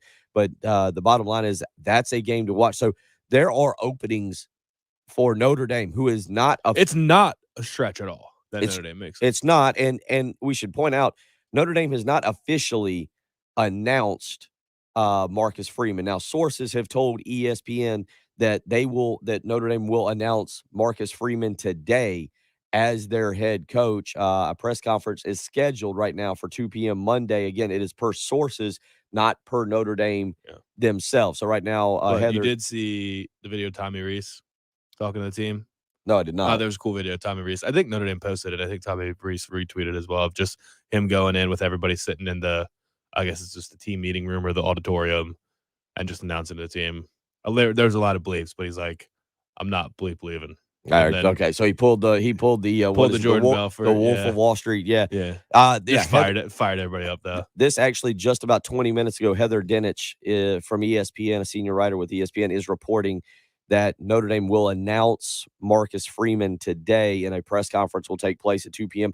I think we've kind of known since about Wednesday Marcus Freeman was expected to be the next head coach at Notre Dame, but now Heather Dinich putting out a report here at 6:56. So just about 20 minutes ago that he will be announced today officially in a press conference. You're just on instant, like quick summary or reaction to Marcus Freeman as coach. Because I want to tell you that this is what my cousin, who's always texting me LSU stuff, texted me yesterday and said, Blue Blood Notre Dame doesn't even conduct a coaching search, hires a never-before head coach in Marcus Freeman. And said as if like, oh, Notre Dame can't get anybody. Like, oh, some blue blood they are. I was like, I don't know, dude. I think this is the easiest way to put out a fire quickly, to steady the ship, to keep him and Tommy Rees, who are their 2 young superstars that they want to be part of Notre Dame forever. And it saves them from having to wait till January, lose recruits because they don't know what's happening, and potentially still strike out on Luke Fickell. It'll look really bad if you waited till college football playoff weekend, try to get an interview with Luke Fickell, and he says, you know what, I thought about it, but no, I like what we've got here at Cincinnati, and I'm not leaving. And then you try to hire Marcus Freeman after that, it doesn't look good. This is saying, look, we're standing behind our guy. We've always believed in him. He was always going to be the next man up, and let's just keep it moving. We're not going to miss a beat. I hope I don't offend anybody with the way I see this, and if I do, I apologize, because I know he was well liked, but did not turn out as a great baseball coach. But it feels to me this has a similar feeling to South Carolina not wanting to lose Chad Holbrook and moving him up after Ray Tanner decided to retire. It has that feeling. What about for me? Because what about Lincoln Riley or Ryan Day? Ryan Day, yeah, I mean it's worked. I don't, because there's lots of examples of this happening. Of, we don't want to lose the guy, so we'll just give him the job early. But sometimes it works and sometimes it doesn't. I mean, yeah, Lincoln Riley, the way Bob Stoops kind of orchestrated that one, right? Like I feel like Bob Stoops kind of did that so that Lincoln Riley was, because his ascent was, it was so fast and so quick. And I don't know. Notre Dame, I would assume, if Notre Dame was willing to wait, I would assume if they were willing to wait, I think we all believe that they could get Luke Fickell, right? Like probably. I don't know if that's true. I don't know what Luke Fickell is thinking, but if Notre Dame basically sat there and said, you know what, we're going to wait until January and we're going to give Luke Fickell every opportunity to be our head coach, and unless he just comes out in the month of December and flat turns us down, I feel like that's the direction you could go. But instead, they're going to promote Marcus Freeman, young guy, 35 years old, played linebacker at Ohio State, has been a rising star in the college football profession, the coaching profession, was at Cincinnati with Luke Fickell, was their defensive coordinator, came over for 1 year. Matter of fact, he was kind of, there was a bidding war on him last year between Ed Orgeron and funny how LSU keeps factoring in with all this Notre Dame stuff. But there was a bidding war on him, on Marcus Freeman. He ends up going to Notre Dame. I'm sure he had no idea whatsoever. I don't think any of us did a year ago that Brian Kelly would leave a year later and that this would open up. You got to think if Marcus Freeman, if anything, the LSU job might have been more attractive because he probably would have known Ed Orgeron might actually be on the hot seat. Well, he was probably thinking that Brian Kelly was eventually going to retire, and I'll put in 3 to 5 years here, and then I'll take over. I don't know if he thought that. I think he thought that, like, because there are rumors about it. That he might have more thought that Luke Fickell was going to move on after this year and he could go back. Yeah, that he could go get a year of experience under Brian Kelly. So it'll be interesting again, Heather. But he's gonna benefit from what Brian Kelly built there, because Notre Dame was a disaster. 10 years ago? I don't know how long Brian Kelly's been there at this point. Time flies, but it's built up where they're going to have great recruiting classes. He's got the number 4 class this year, the number 2 class next year. Marcus Freeman just is going to keep going, and he's going to bring in big-time recruiting classes, and how he manages the program from there is one thing. But Tommy Rees is thought of as a real big-time rising star. So, I mean, it seems like they're kind of set, and if he can there's a lot more that goes into a head coach, but they're going to have talent. We'll get into more of this. Again, that is what Heather Dinich has just put out about 20 minutes ago, that Marcus Freeman expected to be announced officially as the head football coach at Notre Dame this morning or at sometime today. And there will be a press conference on Monday at 2 o'clock. Again, Heather Dinich of ESPN just putting that out here in the last 20 minutes. We'll look at some more games this coming weekend. And there's some bowl information out there from the Action Sports Network, Brent Musburger's network. I think one of the other reporters out there that's well known, I retweeted it last night. Brett McMurphy is who it is. We'll get into that because it has another bowl scenario. It involves one of the ones we mentioned yesterday, but another different team, and I'm not sure South Carolina fans would want to do that. I put that on Twitter last night, and we'll talk about that. You're listening to the early game on 107.5 The Game. This is Gamecock basketball head coach Frank Martin, and you're listening to 107.5.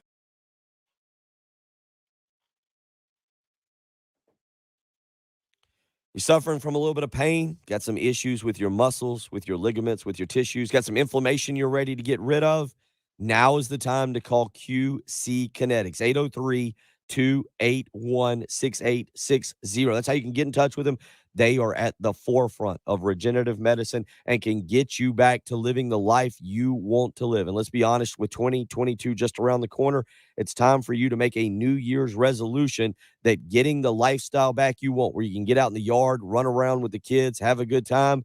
That's what you need to do. And now is the time to give QC Kinetics a call and have a pain-free 2022. You don't want to live another year suffering from some issues with your muscles, with your ligaments, your tissues. If you've been told surgery is your only option, that's not true. Call QC Kinetics today, 803-281-6860. All natural, no steroids, no opioids, no addictive pain medicine to worry about. It is a natural approach to getting your shoulders, your elbows, your lower back, your hips, your knees. You get the point. Everything. You can get it fixed by calling QC Kinetics today for a free consultation. 803-281-6860. That's QC Kinetics. Give them a call today, 803-281-6860.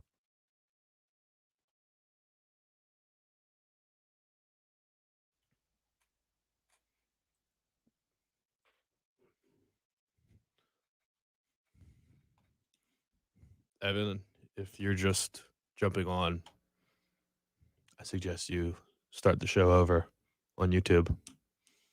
So we did spend a lot of the first hour talking about it, and yeah, we're very much in agreement with you.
Well, he probably woke up to tons of emails for silent signals, right?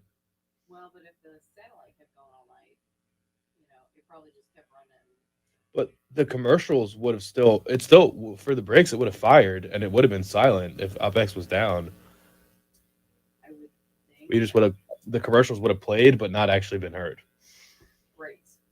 And that's what I'm thinking. And it's like, well, but the satellite was like, it wasn't dead this morning. We were on. So I don't know if the satellite just there is something going on right now with it. Seems like the satellite kind of is keeping running even when I hit stop satellite. It seems to keep, so that may have been a saving grace. Because I'm with you, yeah. Once the stops are in, then it's silent. Do you know we don't have a Westwood One command? I just found that out on, I guess, Monday night because it wasn't programmed into the computer to start Westwood One after the women's game. And I was just assuming that I could go to the final page and just click start Westwood One, and it wasn't on there. Yeah, that's not convenient. When it went down, I was looking at our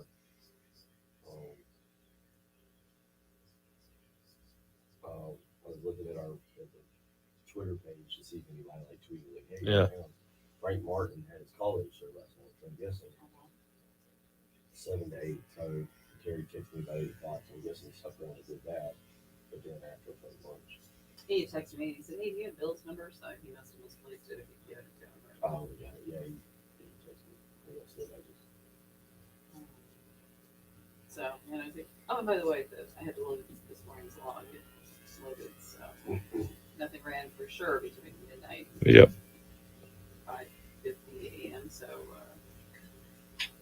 look at all that. Yeah, I'm assuming that just he probably got silence signal warnings 3 times an hour or then 4 times an hour, and then they went off because the satellite came right back on and the commercials played and show as marked as played, but no one actually heard them.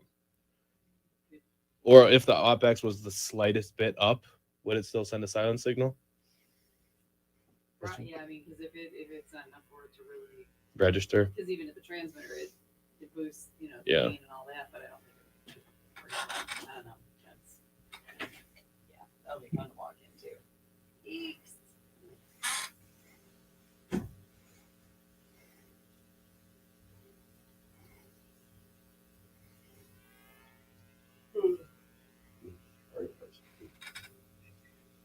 All right, we got 3 breaks here, so.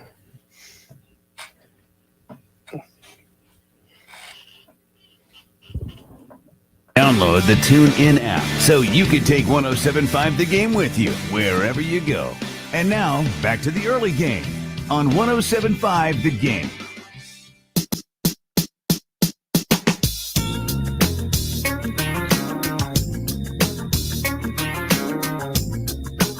Reminder, next week, I was going to say a week from today, is next week, next Wednesday, December 8th, Colonial Life Arena, Trans-Siberian Orchestra in town, Colonial Life Arena. You can purchase tickets now.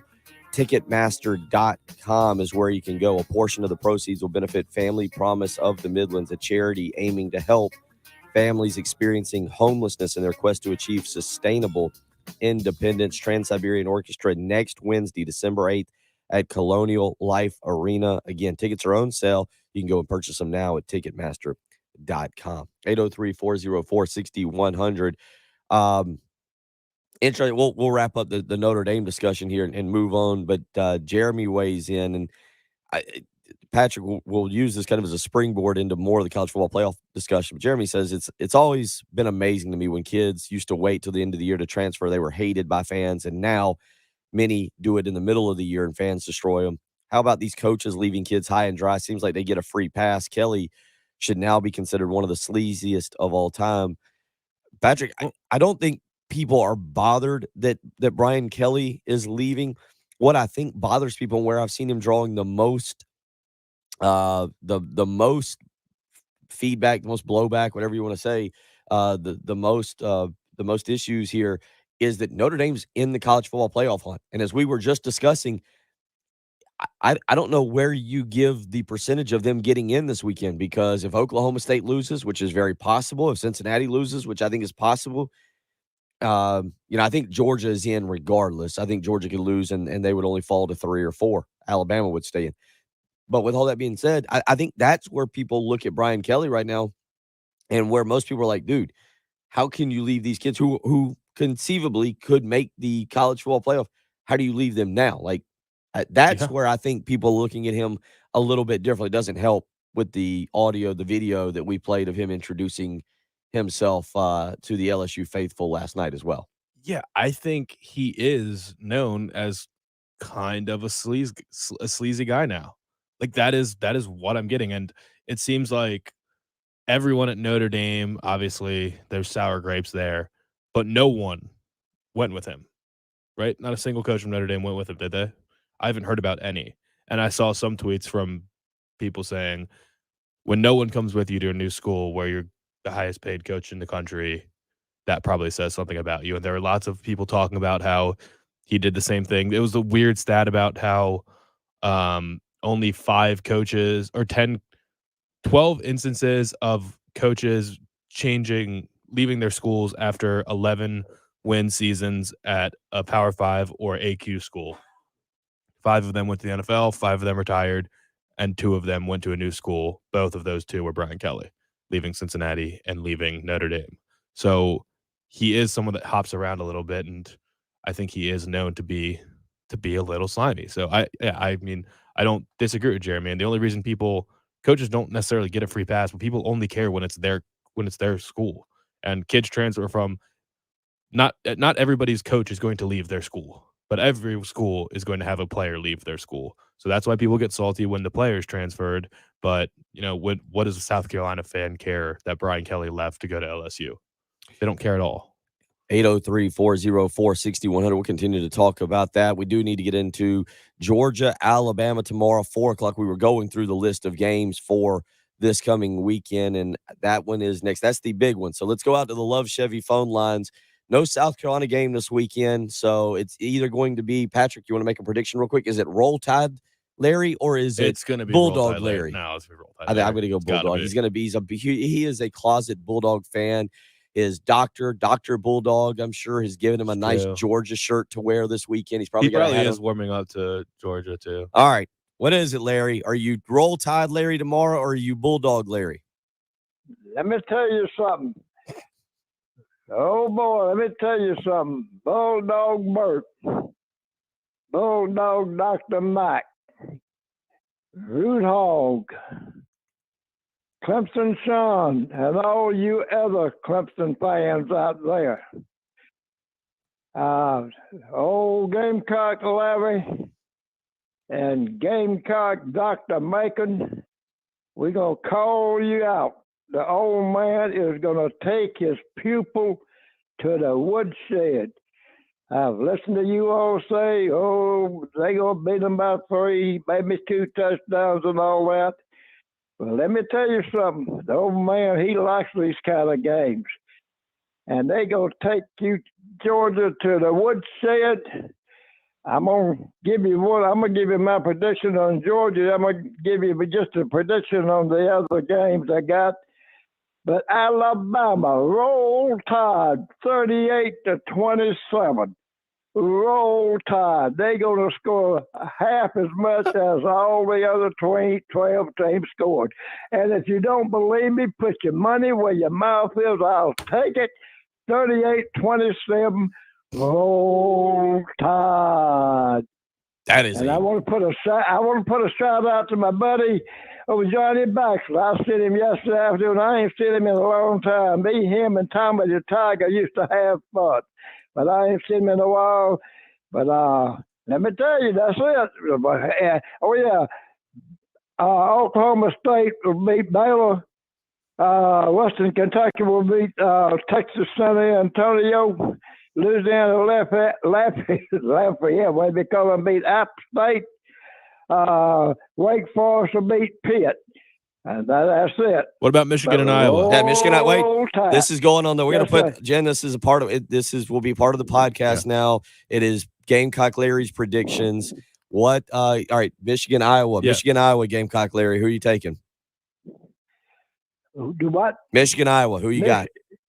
Michigan, Iowa. Yeah. I don't like old Harbaugh, but Michigan. No, he's got Michigan. Are we leaving any No, out? he doesn't like Harbaugh at Michigan. Does that mean you think Iowa's going to win? No, Michigan going. Well, you know what I mean, but yeah, Michigan going to win that game. Okay. Right, there you go. And then last one, Oregon and Utah tonight. Who's going to win? Utah. Okay. All right. There you go. And Dutch Fork is going to. No, I'll tell you, I hate to say it, but I'm afraid Dutch Fork may go down. Well, but I ain't gonna give no prediction. He's got. But I'm pulling for Dutch. I'm pulling for Dutch Fork. Wait, but they may go down.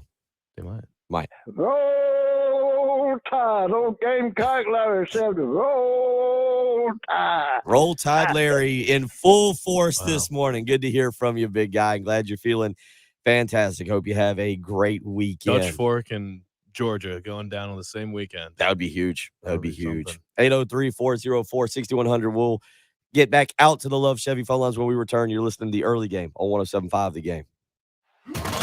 College football playoffs are here. Sometime.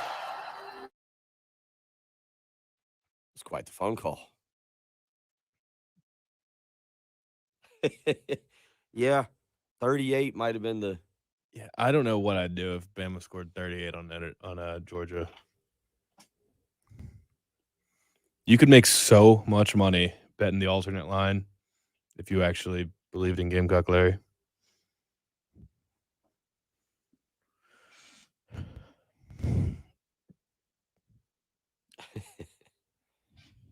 What was RL's question? Brian Kelly isn't coaching LSU's bowl game, is he? No, Brian Kelly's not coaching the bowl game.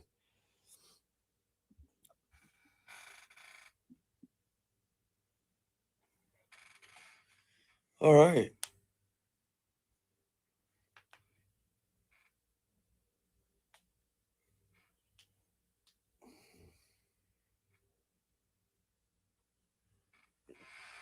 All right, the Ryan Day era is over at Ohio State. Wow, that is quite the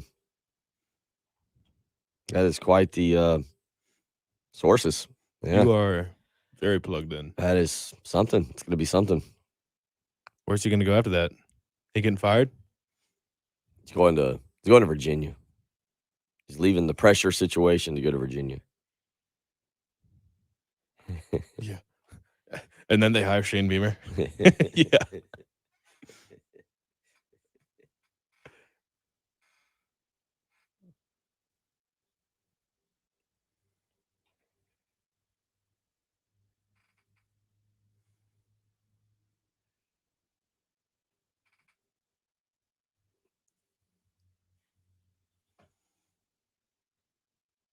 How old is Luke Combs now? Didn't Luke Combs just get in some trouble? Like, didn't he do something? Am I crazy on that? I don't know. I don't think so. Morgan Wallen did. Yeah, Morgan Wallen's always in trouble or something. Oh, he just got married. He got married last year. That's trouble. And she is attractive. Yeah. They're in different leagues. She is, yeah. That is being able to write songs takes you a long way. He wasn't one of the guys that won. Did he win? If you're asking about an award, no. You're asking the wrong guy. Did he? No, that was Chris Stapleton. I'm thinking of that won like The Voice or America's Got Talent or whatever. It was Chris Stapleton that no idea. I can't imagine Luke Combs won The Voice though. His voice isn't that great. He just writes good songs.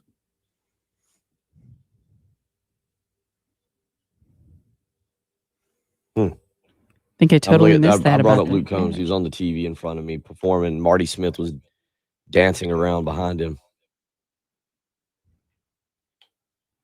Yes, James. Relationships are trouble. Such cynics. Marriage is trouble.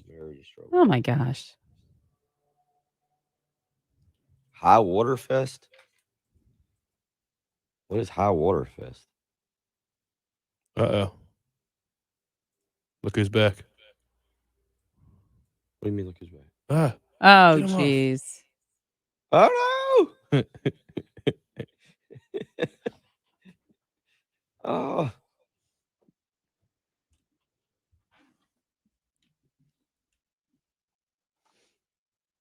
Greg, what tickets did you buy? Jack White. Let's see here.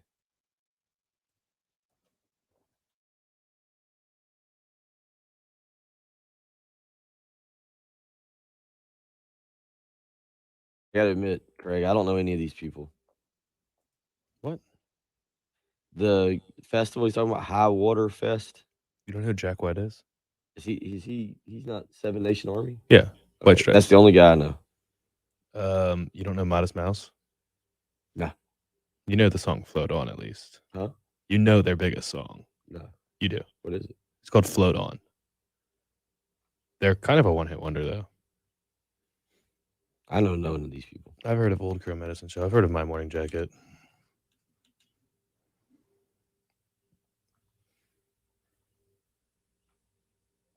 Ooh.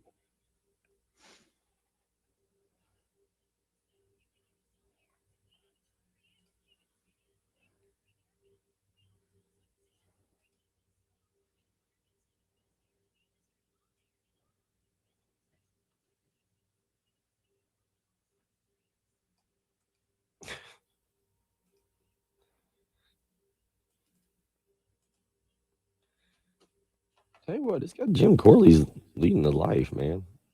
It's a good picture. I guess that's his wife. Beautiful sunrise there. Live right on the beach.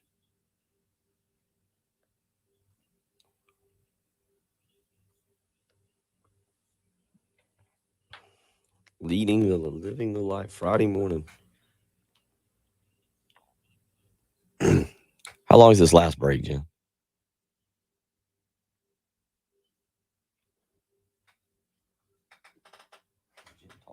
She doing the? She's probably doing the traffic for somebody for WMG.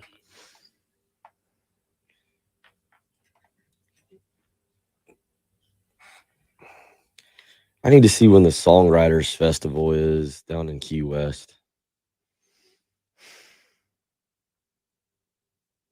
Key West Songwriters Festival. Oh, it's the weekend. It's the week of my birthday, May 4th. And we're back.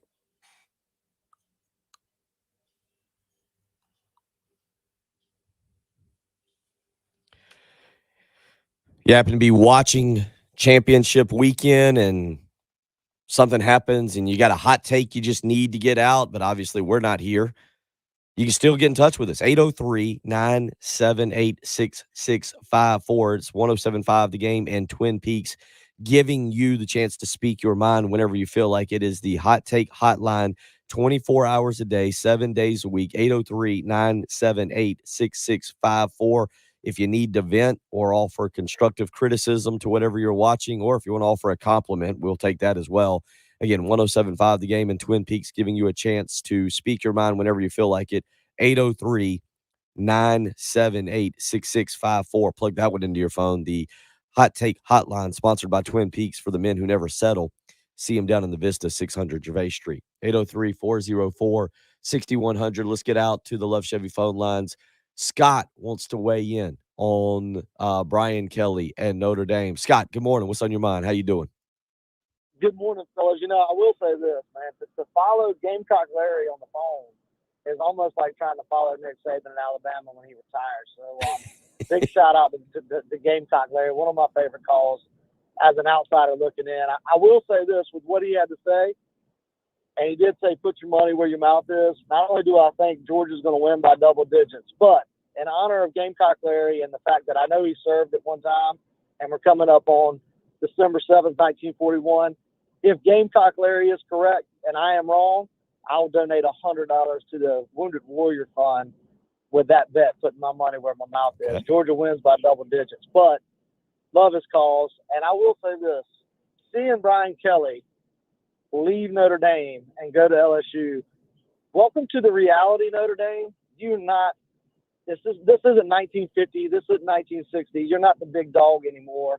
You can sit up there and be an independent all you want to, but when your head coach, that's the winningest coach in your school's history, jumps ships and goes to LSU, I think it says Notre Dame ain't what it used to be. It isn't the cream of the cream jobs, and I was so happy to see it. And I hate to say it, I think he might have left for the fact that they weren't in a conference. He didn't have those opportunities unless he went on to undefeated to possibly play in that. And if they would have joined the ACC, I know Clemson's been the dominant force there for a little while, but I think they would have had better opportunities in a national championship game going through the ACC and then playing Clemson at the end of the year, possibly in the bowl game. So good for him. Welcome to the reality, Notre Dame. You're not the big dog on the porch anymore at all.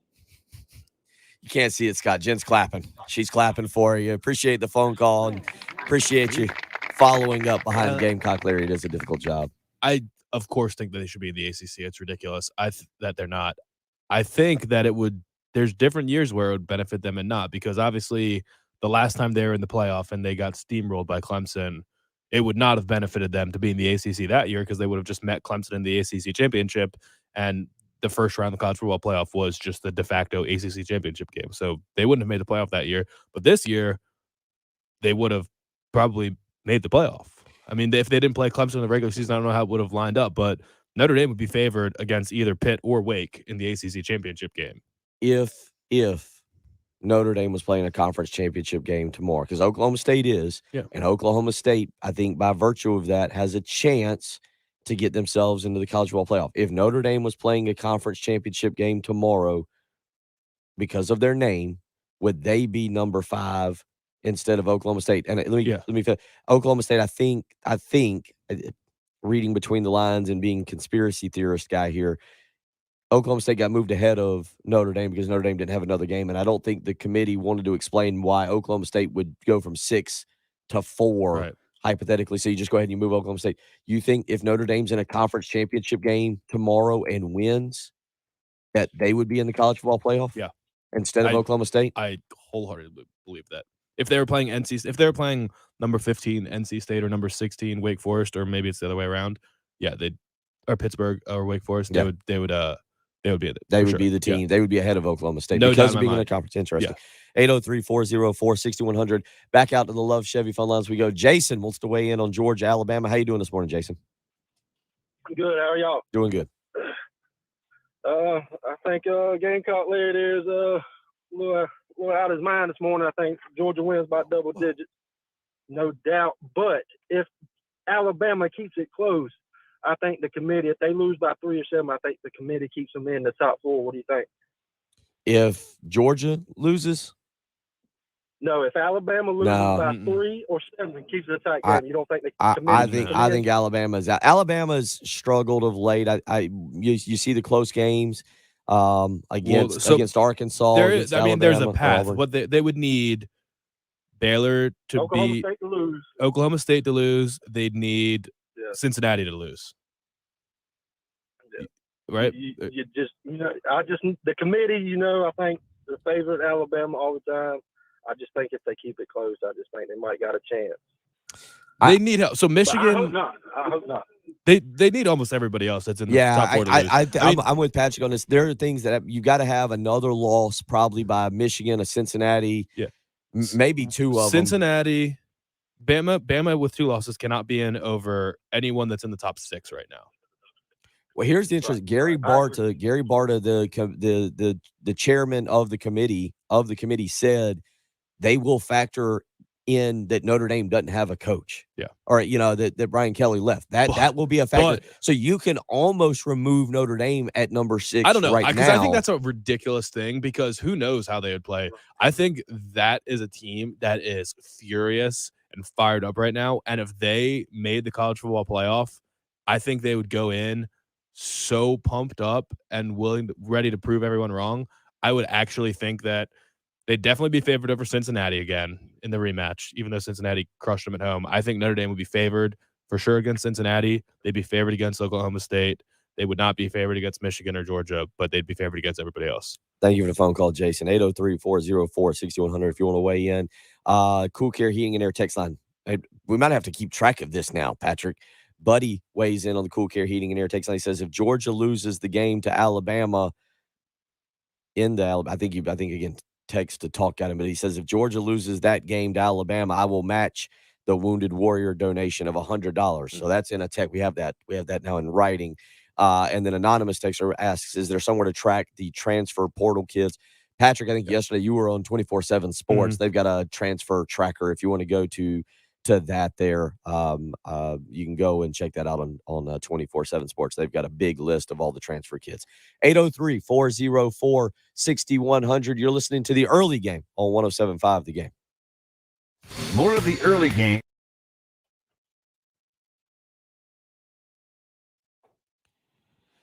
Have you been to Love Chevrolet lately? If not, it's time to get out there and check out the incredible selection of vehicles. Most importantly, those great line of Chevrolet Silverados. They are completely in stock right now over at Love Chevrolet, and you can get out there and get a fantastic deal on one. Love Chevrolet absolutely doing the best job anybody around of keeping trucks and other cars that you may want in stock, and you can go check it out for yourself. They are the inventory leader for a reason. And right now, what you will not find at Love Chevrolet is the ridiculous add-on stickers that you see at other dealerships. Love Chevrolet is taking care of their customers in this time of high demand and low supply, and they are making sure you will find what you want. It's business as usual at Love Chevrolet. I-26 in Harbison between Lowe's and Frankie's Fun Park. It is South Carolina's #1 volume Chevy dealership, and they've been doing business for over 60 years. When you stay in business that long, you know it is a quality company with great employees that are going to take care of you from the moment you come onto the lot to the moment you drive off in that new car or truck. Love Chevrolet, I-26 in Harbison between Lowe's and Frankie's Fun Park, or on the web, lovechevy.com. Get out to Love Chevrolet and find new roads.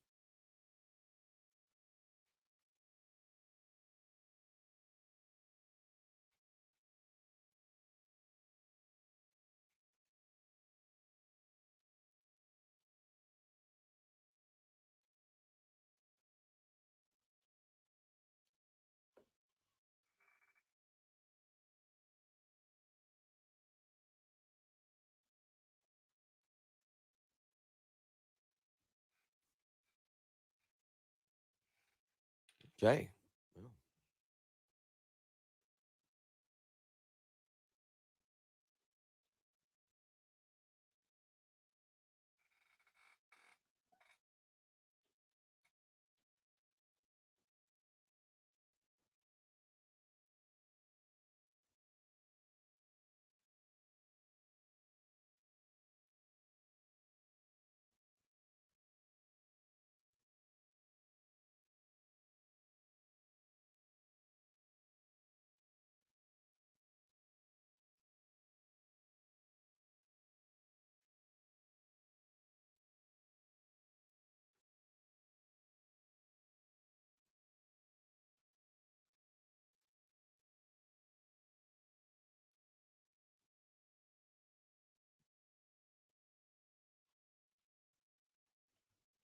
Buckeye Eric, respond on the text line if you're watching the live stream.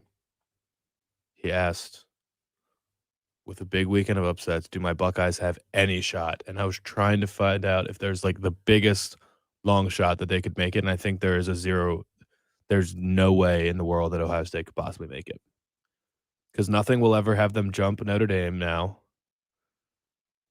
That's one team that they can't possibly jump. Even if Bama loses, they can't jump Bama because Bama will have 2 losses and one of them will be to the number 1 team in the country. They can't jump Georgia no matter what happens, and they can't jump Michigan no matter what happens because even if Michigan loses, then they beat Ohio State, so they can't get in over over Michigan.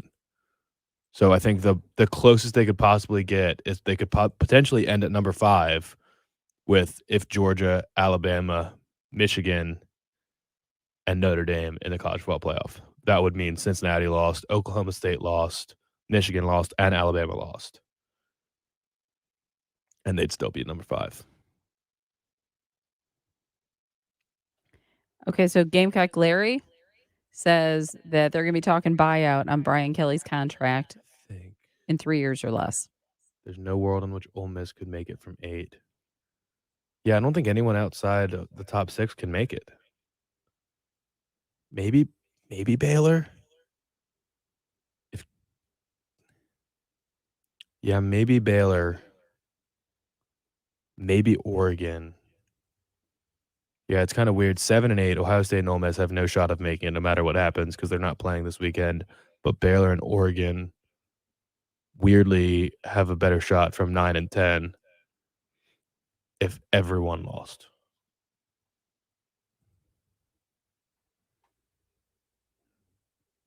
Yeah, Buckeye Eric, stay positive. You'll be in the Rose Bowl. That's cool.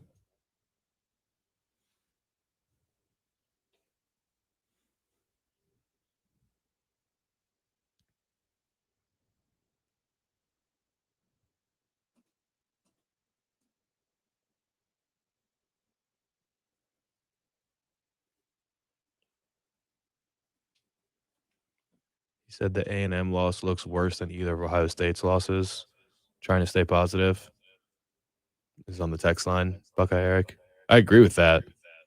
But one of 2 losses coming in the championship game is going to be weighed differently than – and Alabama would still have more wins than Ohio State. So I can't see them jumping anyone that loses in the conference – a one-loss team that loses in the conference championship who's already ranked above them. Unless there's just an absolute blowout.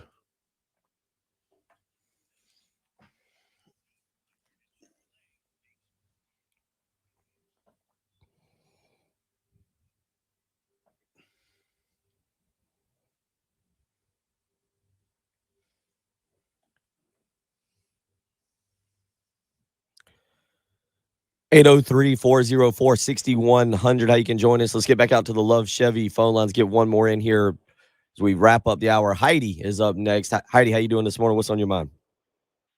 Hey guys, how y'all doing? Doing fantastic. Cool. Yeah, so let's talk about this Brian Kelly thing. You know, timing is everything, they say. And Brian Kelly's departure at this time is kind of like leaving the bride at the altar.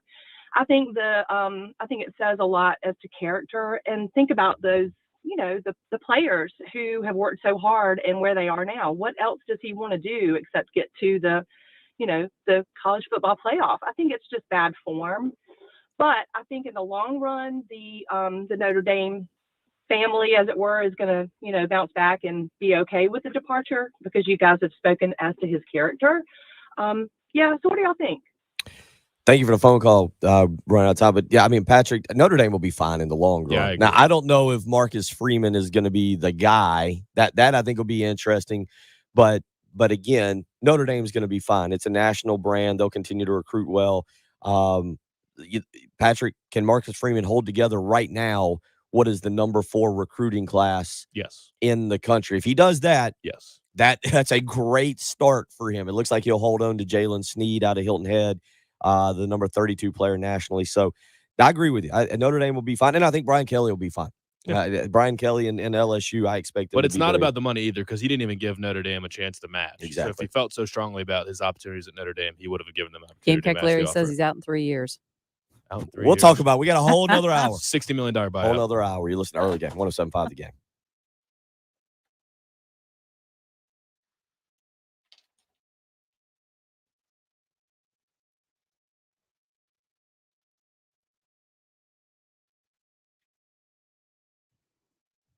I thought that'd give you something fun.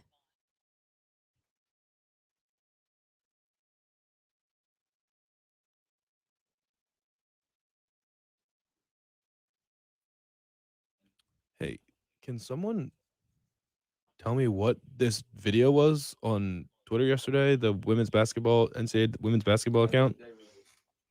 The video, I think they were just announcing The tournament's in Dallas? Yeah. But what does that have to do? Well, they didn't. So when South Carolina won the national championship, it was in Dallas, and they used a video. But to my knowledge, I think what it was is there was no pictures or anything of South Carolina. It was like everybody else, but there was nothing like going back to South Carolina winning it. South Carolina fans did not like that. Wow. That does seem pretty short-sighted. So,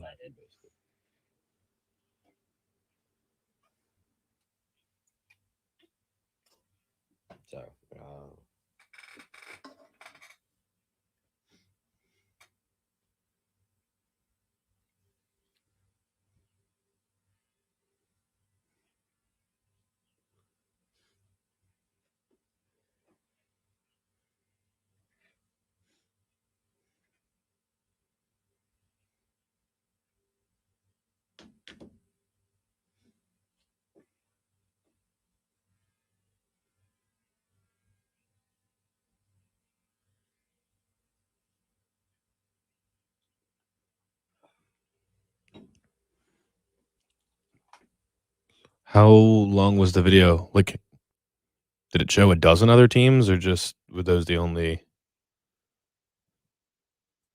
teams? I don't know why they would not put South Carolina in. I can't imagine that it was a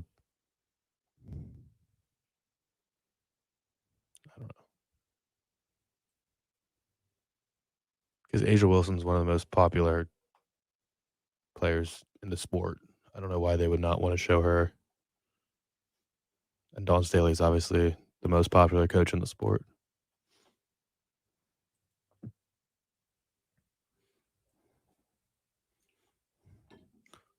Buckeye Eric, you got to get on the live stream so that I can put your comments up on the screen so people know what I'm responding to. But he said wasting that receiving core was tough. Doesn't matter because Jackson Smith and Jig will be back next year. Garrett Wilson and Olave will be gone. And then you'll just have Julian Fleming, the number 1 receiver from 2 years ago. Marvin Harrison Jr. will be starting next year, most likely. They'll still be loaded.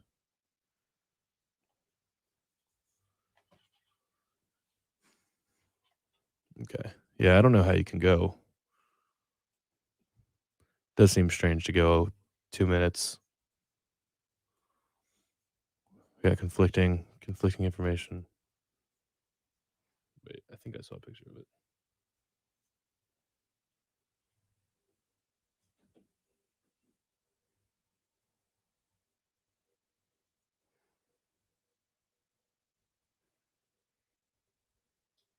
That is wild that they deleted it.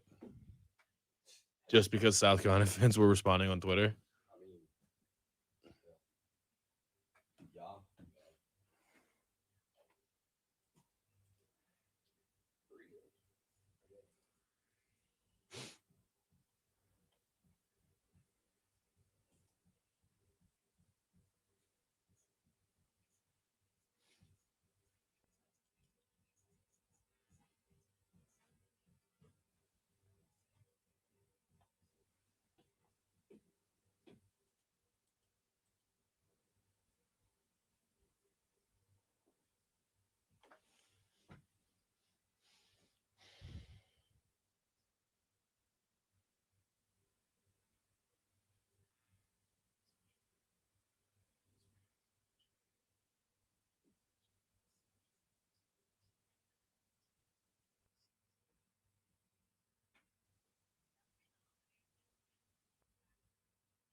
Asia commented on it too.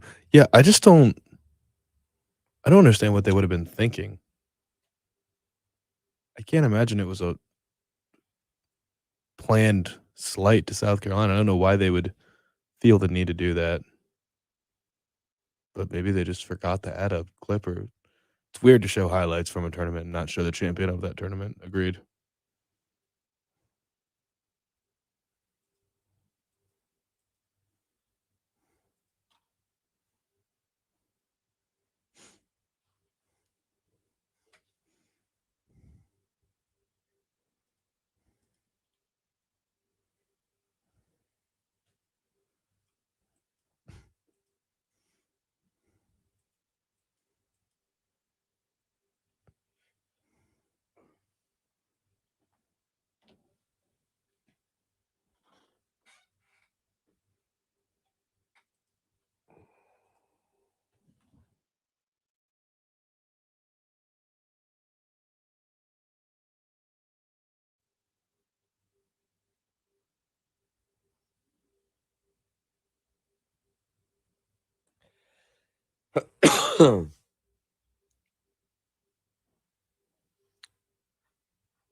Chuck, I don't think Beamer put out a welcome home, so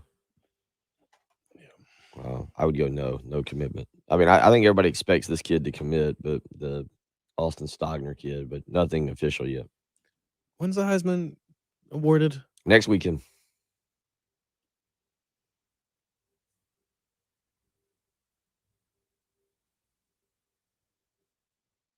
I think they should just skip the Heisman this year. Did you see? I meant to retweet it last night and tag you in it. The super punter. Yeah. Like, it was showing his punts. It was like comparing the height and the distance versus all the other punters in the country. And somebody's like, dude, he should just win. Unreal. They're like, he should just win the Heisman. Give him the Heisman. Yeah. He's better at doing what he's better at his job than anyone else is at their job in the country, and it's not close. It would just be weird. If Bryce Young wins it, he won't. I mean, he'll be dumb. Oh, Buckeye Eric Wilson, no Facebook live stream for comments from now on. Yeah, I mean, if you're on there, it'll be easier. I mean, I can put them up so everyone can see your. Yeah, or everyone can see what questions I'm responding to. Yeah, it's like being in a chat room.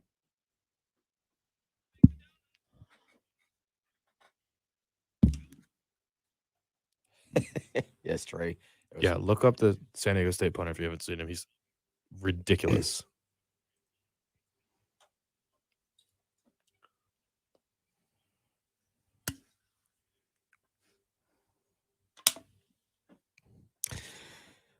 Final hour of the week. Oh, what a week it's been.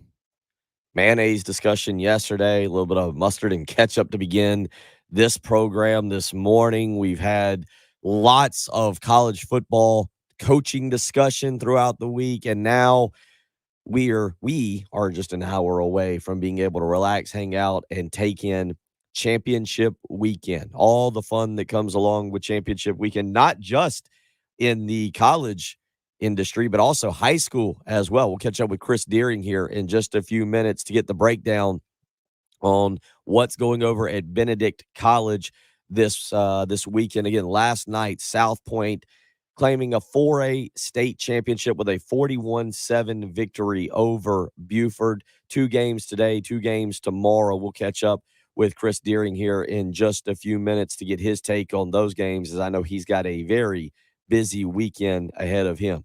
803-404-6100 is how you can join us this morning. Again, we'll make our picks and predictions coming up in about 20 minutes as well.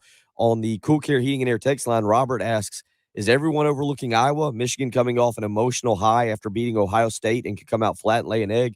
Patrick, we'll pick that game in about 20 minutes. But you look at that, I'm kind of with Iowa's defense could create an interesting situation. I think it's the offense, though, that you're not really concerned about Iowa's offense getting going tomorrow night against Michigan's defense? I think there's a very realistic chance that Michigan's defense outscores Iowa's offense. That is very, very possible. So that Michigan's defense outscores. Okay, yeah, that could I mean, happen. Iowa's offense is bad, and it's not fun to watch. It's painful to watch, actually. And yeah, I don't know. I mean, everybody's coming off emotional wins. I mean, Alabama's coming off a 4 overtime win against Auburn. Did that inspire them and say we need to take this game more seriously than we took last week? Oklahoma State, Bedlam is always emotional. It's pretty much the same thing as it's basically they're in the same situation as Michigan is, having beat their rival who's had their number for years. This hasn't been as dominant as the Ohio State over Michigan has been, but that's emotional as well. And yeah, I mean, that's just going to kind of be the key to this weekend is keeping it going. So I don't know. I mean, it's possible. That's what I'm still going over in my head is which emotional high is going to become a letdown and which one is going to be momentum. I haven't decided yet. We will get into more of this as we go through the hour, but let's get out to the Love Chevy phone lines. Now we're joined by the man that knows all regarding high school football, Chris Deering. You can follow him on Twitter at cdeering82. You can also check out his work at the Prep Red Zone Network. Do a fantastic job over there. They've kept you up to date throughout the year. And Chris, this is it. Hard to believe, but here we are, championship weekend, and it got going last night in big fashion for South Point. Yeah, South Point kicked off the weekend of champions in a big way last night with a 41-7 victory over Beaufort. I was talking to somebody last night at halftime. Beaufort went 3 and out on the first possession, and South Point got the ball, went down and scored really quick. And from that point on, it was all South Point. I think they finished with 566 yards of total offense for South Point. To just 165 for Beaufort. So really a dominating performance. We come to expect South Point to have really great athletes, and nothing's changed there. They have 2 wide receivers that went over 100 yards last night. Damari Kendrick had 169 yards, and Wayman Jenneret, who's one of the better receivers I've seen in quite some time, he had 107 yards on 4 catches. And their quarterback, he's not getting a lot of recruiting interest from what I could gather talking to people around the field last night, but he's a big 6'5" kid that can throw it.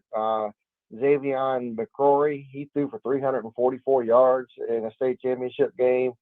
So really some impressive guys for that South Point team. And we got one championship down and 4 to go over the next 2 days, and looking forward to getting back out there a little bit after noon today. What is your take on I think it was Tom Knotts, I believe, earlier this week, really liked the venue there at Benedict College. He pointed out it's a smaller venue, so when you pack in the fans that come from both schools, whichever 2 schools it may be, it creates a little bit more of an intimate atmosphere. It's a little bit, I guess, you do it at Williams-Brice or you do it at Memorial Stadium in the upstate. Obviously big stadiums and you can get a good amount of fans in there, but still it can feel a little hollow. You like the Benedict setup there with the smaller stadium and it being a little bit more crowded, maybe a little bit louder the way they do it? I tell you, but they have some pros and cons. The pros of it is, yes, it's a smaller stadium. It was a good crowd last night on hand, and it honestly, on the home side, it looked a little bit iffy as well, even with playing at Benedict. It was a Thursday night, and maybe that kept some people away, and the games are on television. But it was a good crowd on both sides last night. Probably the cons are the in and out of traffic at that site is a little bit difficult.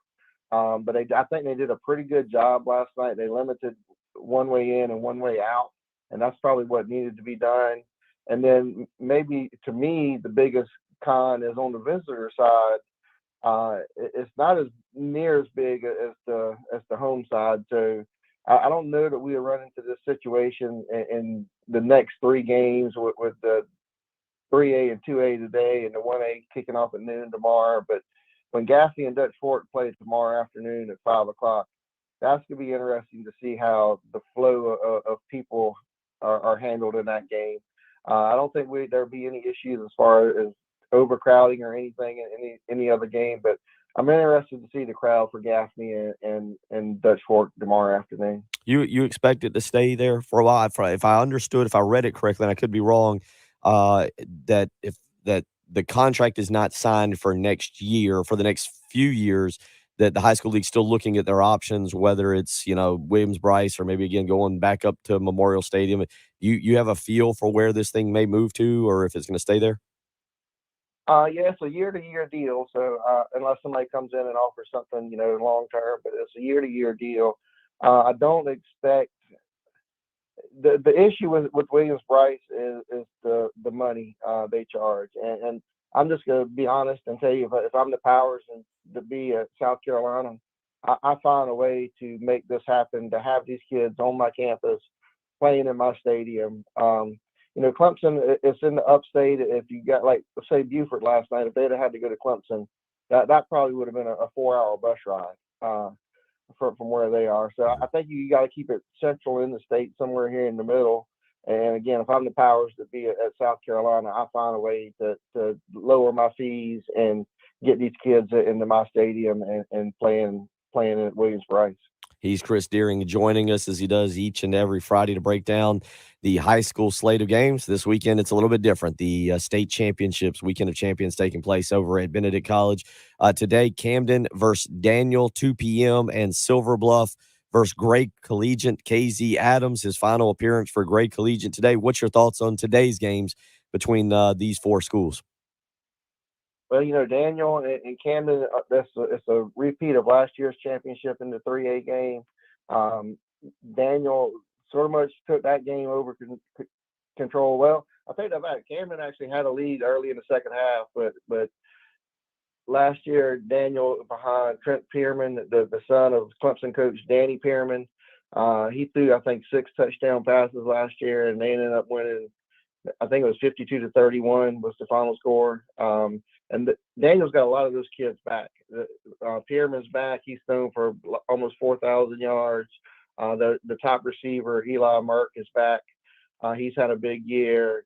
Dabo Sweeney's son, Clay Sweeney's on that team. So Daniel's loaded again. They've steamrolled pretty much everybody they've played. And if Camden's can find a way to win this one today, they got to do it with defense.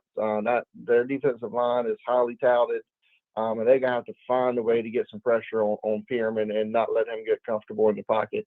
But I do think they have a chance. I know they're very disappointed in the way they played last year. They're almost glad to get another shot at Daniel to show that I wasn't really the Camden squad that people expect.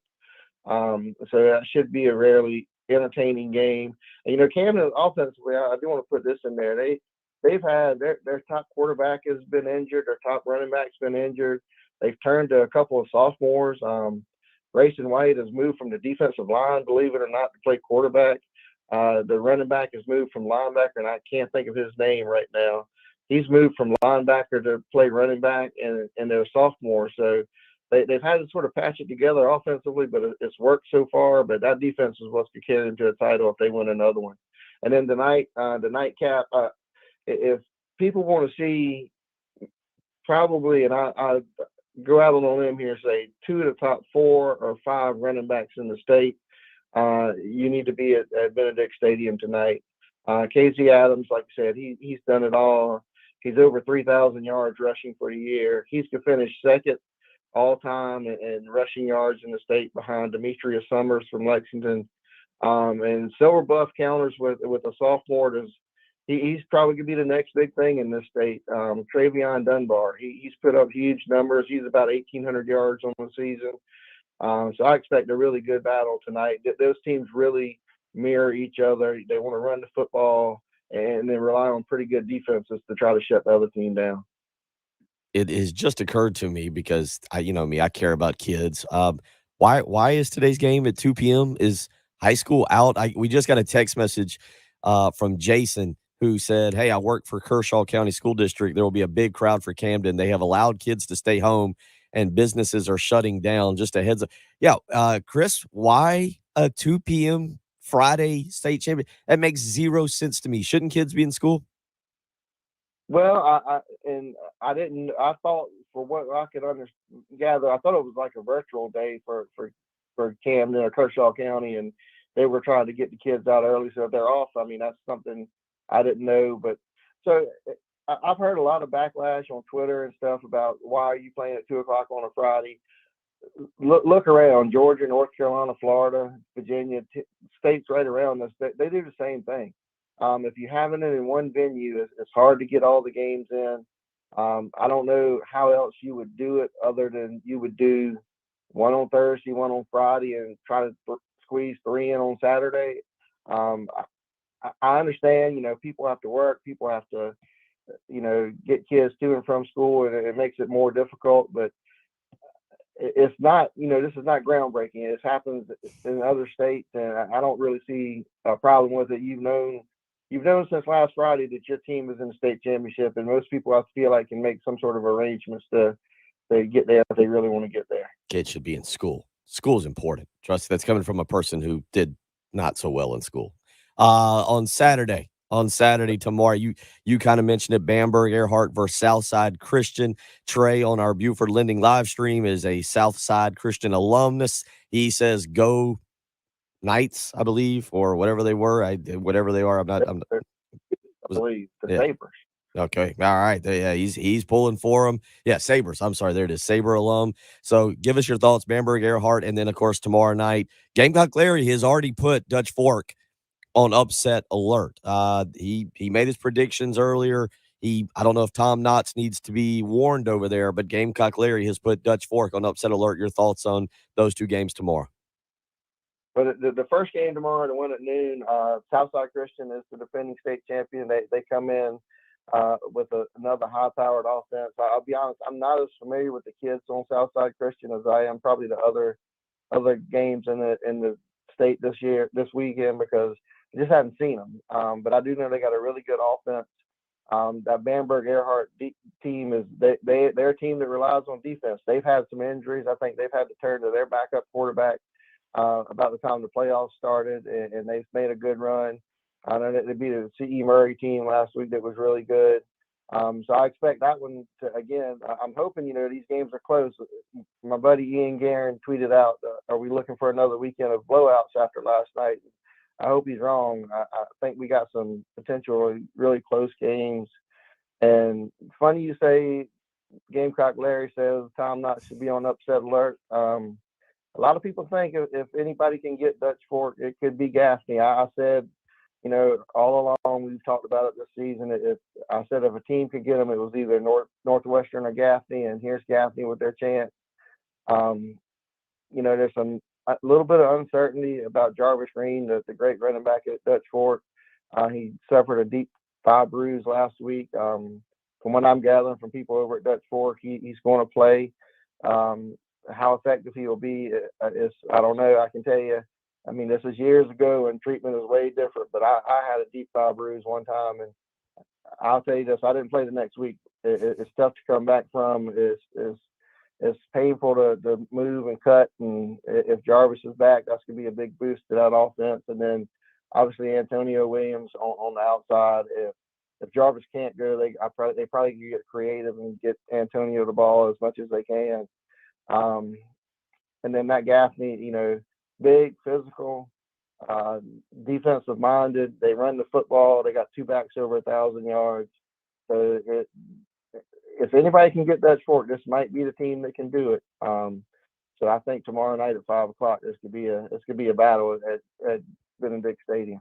Should be a lot of fun this coming weekend. Make sure you tune in and follow Chris on Twitter at cdeering82 is the way to do that. Chris, appreciate you taking the time out. Enjoy it. Should be great weather over there. Enjoy your time over there, and we will try and catch up with you here maybe next week just to get a recap if that works for you. Yeah, that's perfect. Let's do it again next week and recap everything. And hey, let's keep this thing going. We can talk basketball too. I'm multi-sport over here. We want to continue to talk high school sports on this program and stay updated, so we can certainly do that. So we look forward to catching up with you next week, and we will roll along. Have fun. It's gonna be nice weather. Enjoy it. Yeah, thank you, sir. Y'all have a great weekend. You too. Take care. Chris Deering. Make sure you follow him. Prep Red Zone Network is the way to do that. 803-404-6100. We'll get back out to the Love Chevy phone lines when we return. You're listening to the early game on 107.5 The Game.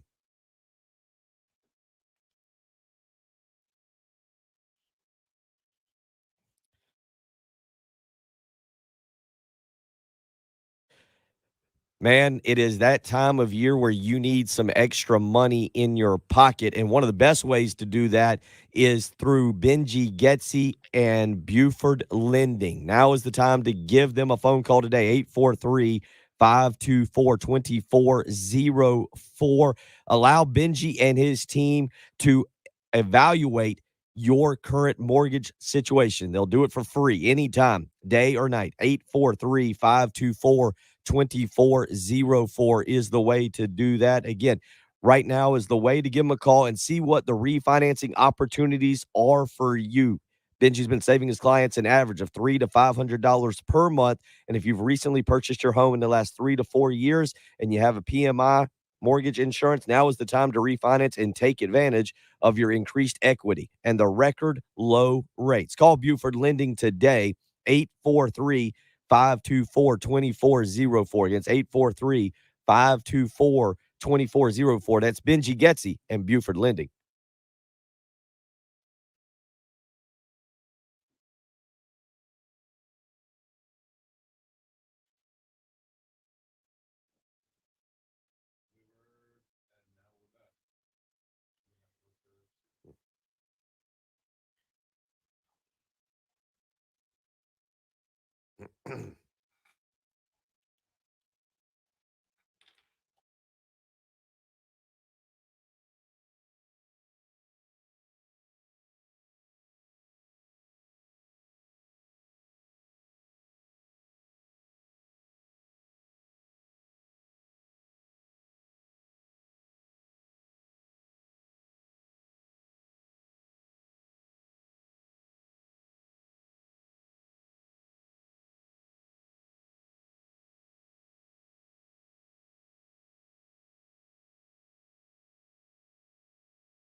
Yeah, something weird happened there. I don't know. I must have been with the satellite or something. I don't really know.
All right, we'll take this call. No, he's wrong. All right, we're going to our picks. Yeah, we gotta go right into them. Okay, so yeah, but if we start the picks right away, if we don't get through it and we need to break, we can just finish them when we come back. That way we can kind of, if we want to go on a tangent.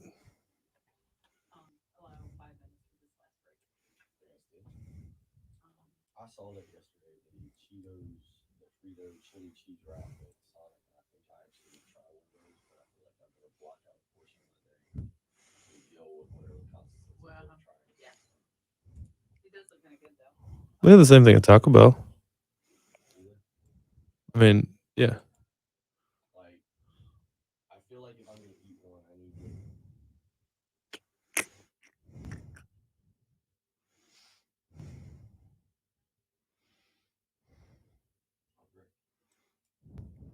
What? During one of the things I wanted to do was continue to do a high school segment.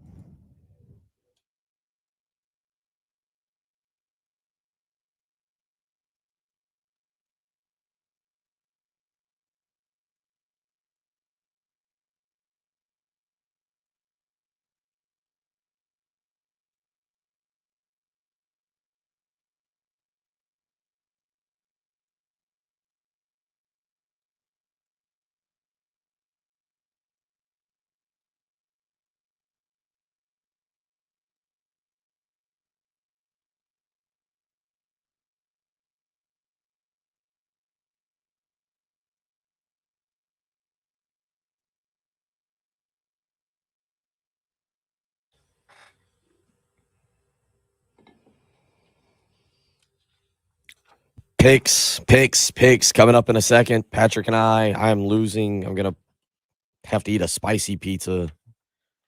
It's sound day, Village Idiot. I'm going to have to go to eat a spicy. I'm losing my voice as we go through the show. You can hear it. I started off good at 6:05, and at 8:29, I'm about done. I got about 20 minutes left in me. Trans-Siberian Orchestra back in town Wednesday, December 8th, Colonial Life Arena. You can go and purchase tickets at Ticketmaster.com. A portion of the proceeds will benefit Family Promise of the Midlands, a charity aiming to help families experiencing homelessness in their quest to achieve sustainable independence. Again, go to Ticketmaster.com. Trans-Siberian Orchestra back in town next Wednesday, December 8th at Colonial Life Arena. Bless you. Yeah, the voice is going, Patrick. Bless you again. Are you going to make it over there? We're falling apart in the studio. Yeah. I'm losing my voice. I've got some congestion. Patrick's sneezing. Oh boy. All right. We got 25 minutes left in this program. If we fall out, just somebody text in and tell Jen to wake us up. All right, Patrick. It looks like you're gonna win, but I've got one. This is a Hail Mary, basically. I'm basically Bryce Young. I've got to go about 87 yards in about 40 seconds with no timeouts to tie you and to avoid Brian Glenn, who has sent me text messages at Village Idiot of just fire emojis. So here we go. Patrick's up. What did we say, Patrick? You were up 7 last week. I cut it to 6. So I need to either get all 5 of the picks wrong and my lock, or 4 of the picks wrong and a lock, and you have to get your lock right no matter what. No matter what. So I am facing a bad situation here. You can come join us Sunday, noon. We will put on Twitter where we were at, which Village Idiot we will be at. One of them downtown. We're going to do it prior to the South Carolina Georgetown basketball game, 2:00 on Sunday. We'll be at a Village Idiot. We will live stream it as well. You can follow along on the Buford Lending live stream. All right, Patrick, let's get it going here. We got picks. Championship weekend. You got 5 games picked out. Not a big slate like it has been throughout the season. Where are we going to start off? Well, we're going to just go in chronological order. We're going to start off with the Pac-12. Okay. I feel like I'm throwing you a bone. Oh, boy. Because I'm going to pick Oregon, and Oregon did just get destroyed by Utah. I'm just going to count on, I don't know, Kayvon Thibodeau making a play like a strip sack or something, and that game being a fluke because it was in Utah, and Oregon always ends up playing in the Rose Bowl, it feels like, and why not just keep it rolling? So it's not even a key number either. So 2.5. 2.5. Yeah, is what we're gonna go with. All right. Well, I'm gonna take Utah, even though I'm with you. I think Oregon wins the game, but for the sake of trying to win the picks contest, yes, I'm gonna go opposite of. You have to sell it. You have to be ready to argue either side. Well, each time. here's the thing. I'm really dealing with an issue here because I don't want you to. We're gonna mark these. We're gonna write them down. I brag when I win by a lot of points over Jen and Carrie and Reggie Anderson in the NASCAR picks, and I don't want you to blow me out of the water on this thing, and I run the risk of that happening. But you're right. I want to win. I do think Utah can win this game. I think it's a toss-up. I do like Oregon. They play really good defense, good rush defense. I like Kyle Whittingham. I do wonder if there's some rumblings around Oregon with Mario Cristobal. The fact that they were eliminated from the from the playoff consideration. Utah minus 2.5. I think that's a good number. I think it's going to be a good game. I think it's going to be a really good game. I'll take Utah minus the 2.5. All right, next, Big 12. We're going to go Oklahoma State minus 5.5. And I'm going to take Oklahoma State mostly because I really want to see them in there because I want a different orange team in the playoff. I want something new. Oklahoma State feels like they've been knocking on the door for a really long time, or just every once in a while they come up with a team that's awesome and they get snubbed from the BCS Bowl national championship, and here they are again. And I like Spencer Sanders. I think he's definitely the better quarterback in the game. Their offense is not as good as it's been, but their defense is very, very good. So I don't know. I mean, I've barely seen either of these teams play. Probably only about a couple quarters each, but I'm just going to go with Oklahoma State because I want to see them there. I'm glad you're going. I'm glad you're going with Oklahoma State. I'm glad you're going with them. I liked Baylor from the get go. I like them with you said 5.5. I like that number. Dave Aranda is a guy who it looks like the big jobs are going to pass on him. I thought LSU was a potential landing spot for him. Southern Cal was being mentioned. I like what Dave Aranda's doing, and I like the fact they get Oklahoma State coming off of Bedlam last week. Remember, Oklahoma State was down big in that game. They rallied in the fourth quarter. Oklahoma State, I think Dave Aranda draws up a defensive game plan. I think Oklahoma State's a little bit too emotional. And look, I think something wacky is going to happen this weekend to open the door for Notre Dame or for potentially Alabama or something along those lines to really put chaos in the college football playoff. I have no problem on this one. I like Baylor. I would have taken them regardless, or, I would have preferred to take Baylor if you gave me the first pick. So I'm good with that. Give me the Baylor Bears. Dave Aranda's nickname at LSU, you know what it was? Really good defensive coach? Mad scientist. Mad scientist. He is a whiz, a defensive wizard. So I'm with you to the point where second matchup, you got all the film to go over. Who do you trust more to draw up the right game plan, Dave Aranda or Mike Gundy? I trust Dave Aranda's brain more than Mike Gundy's, but I trust Mike Gundy's roster more than Dave Aranda's. Okay. So there we go. I like that. I think we should save the SEC for last. So let's just go. Honestly, we'll break the chronological order, but we'll just go to the ACC because it's the next least intriguing game. Okay. So it is Pitt -3, so we'll push it over to 3.5, which should probably help because I'm going to take Pitt. I think it'll be, I don't even know what the over-under is. Let me check. 71. 71 yeah, it's a lot of points. It's going to be a high-scoring affair. Pittsburgh can play a little bit better defense than Wake Forest can. And I'm just thinking statement game for Kenny Pickett. Second to last game in Pittsburgh. Maybe he opts out of the bowl game. I don't think quarterbacks really do that. We haven't seen a big-time quarterback do that yet. But Kenny Pickett last ACC game, big numbers. I think Jordan Addison's a Biletnikoff finalist. Love that kid. He's from my high school. Going to be the first pro from my high school ever. And I trust this Pitt offense to score a bunch of points and the defense to stop Wake Forest just maybe one more time. I can definitely take Pittsburgh by a touchdown. I'm happy with that. Okay. All right. Well, you don't have to get them. They don't have to win by a touchdown. They just got to win by 4. But I'm going to go. It's going to be their field goals. Not going to be a part of this game. I'm going to go again here with Wake Forest. I have no problem taking Wake Forest in this. You look at Pittsburgh. They've been giving up some points of late, 38 to Virginia. They allowed North Carolina to have the big comeback. They gave up 38 in a loss to Miami. They're going to give up points to Sam Hartman, to Dave Clawson's offense. And I think Wake Forest outscores them. 71 points is a lot. And I actually like Wake Forest to win this thing outright and to get into the Orange Bowl, which is where the ACC champion would go. You look at Wake Forest, they were crushed, absolutely crushed by that Clemson defense. But Pittsburgh doesn't have the Clemson defense. Stat of the year that I don't think any of us realize. I saw this. Clemson, second best nationally in points allowed, total points allowed this past year. All of a sudden, what happened against South Carolina, what happened against Wake Forest, not all that fluky. Wake Forest pulls the upset, wins the ball game outright this tomorrow night against Pittsburgh. I like that you're taking Pittsburgh. I'll take the Demon Deacons. Honestly, it's probably the best quarterback matchup of all the championship games, right?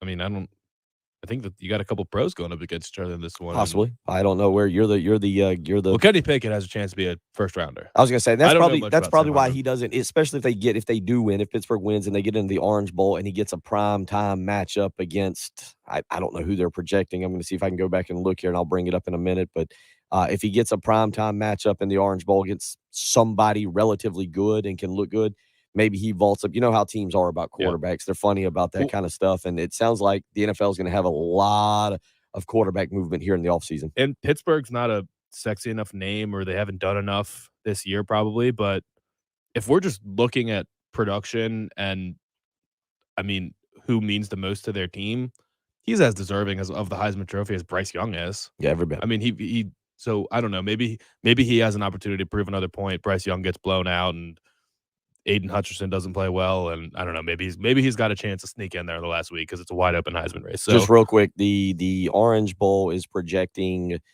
Oh, the Orange Bowl is actually in the rotation this year. I'm sorry, so they would not go to the Orange Bowl right now. It has this. I'm looking at ActionNetwork.com, and they have Pittsburgh winning tomorrow night, playing Mississippi in the Chick-fil-A Peach Bowl. Ooh, so the Orange Bowl is one of the destinations. The Cotton Bowl is the other there. Okay. So let's go to Big Ten then. Big number, 11.5.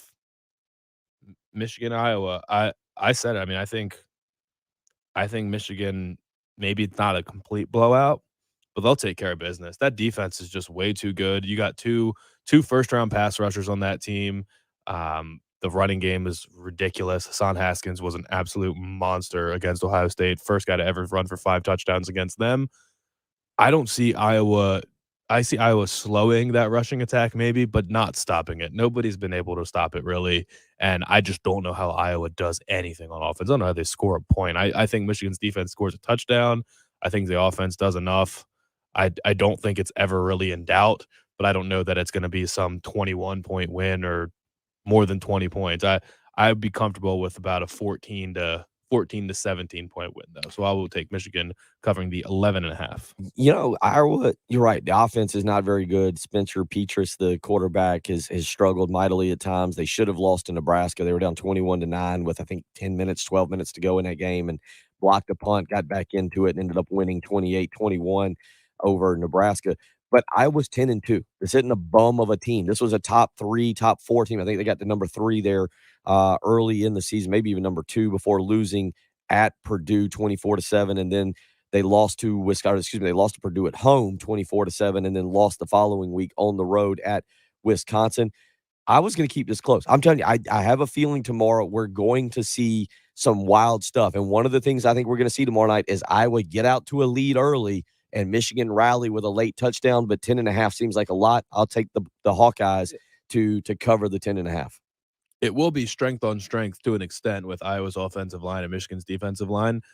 It's kind of cool. PFF's top 2 players in the country this year are playing in this game. Aiden Hutchinson for Michigan and Tyler Linderbaum, the center for Iowa. They'll both be first-round picks for sure. Unfortunately, Tyler Linderbaum will not have a chance to match up against them because he's in the middle, and Hutchinson and David Ajabo, the two edge rushers for Michigan, both absolute monsters. Both will be first-round picks. That'll be 3 first-round picks, edge rushers from Michigan in 2 years, with Kwity Paye being the Colts first-round pick last year. So unless he's pulling, Tyler Linderbaum will not really match up against either of these two guys. But it's also, I mean, Aiden Hutchinson has buzz to win the Heisman right now because of how dominant he was against Ohio State.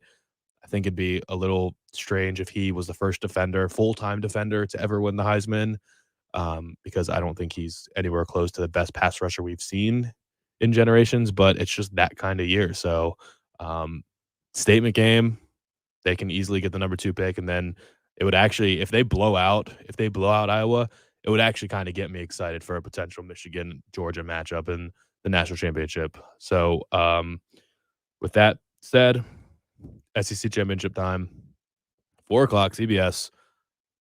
It's not, everybody's waiting for this to get past 7 points so they can take Bama with the touchdown. It's not. It's at 6.5 right now. So Georgia's a 6.5 point favorite, and I will absolutely take the 6.5.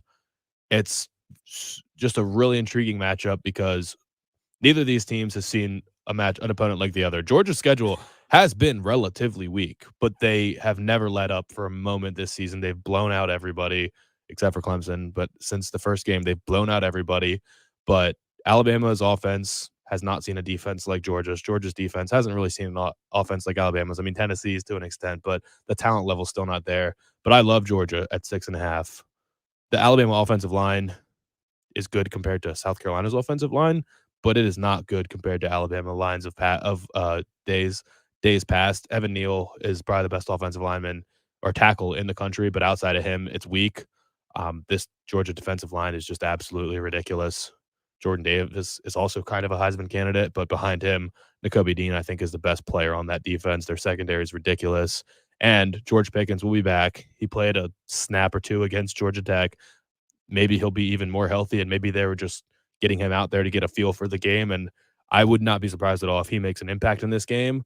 And there's kind of two trends going the Georgia's direction that I like. One is, I think Evan on the live stream mentioned it earlier, the Braves broke the Atlanta curse or the Georgia curse. So It's not a cursed city anymore. So Georgia has the ability to win a championship now thanks to the Braves. And also, Saban is no longer undefeated against his assistants. Jimbo Fisher broke that curse this year. So 2 things playing in Georgia's favor. I think they win not comfortably, but I think it's more than a touchdown. Yeah, I'm taking Alabama. Here, people are writing off. I think Georgia wins the game. I do think Georgia wins the game, but people are writing off. I've never seen it like this where we just give up all of a sudden on Alabama and Nick Saban. Everybody that is not a Roll Tide fan is just all over Nick Saban and Alabama and saying that this team is falling apart. They're not who they were. We got the text message in from a Georgia fan to start the show who said the Empire will be brought down tomorrow. No. Darth Saban will keep this thing. He's not going to win the game, but look, he's had all week to prepare. He's probably been preparing for the last 3 weeks, if not longer than that. Alabama keeps this thing close. They have an offense that can get going and keep up with Georgia and put a scare. This will be the best offense that Georgia has seen all year, better than Tennessee's, without a doubt. Alabama will keep this thing close. Jameson Williams doesn't get ejected again. Well, don't get it yet. Don't hit somebody on a punt. But the bottom line is, I like Alabama. I can't believe we're writing Nick Saban off and Alabama the way you and I aren't that far off either. I mean, you think Georgia's going to win by a field goal. I think they're going to win by a touchdown. Yeah. Well, yeah, you're taking I just it feels like people 6.5 is a lot. Give me Saban. Give me a week to prepare. Give me Alabama being an underdog. I'm totally on this right here. So I also think that you saw Saban's rant a week ago. What did you make of that?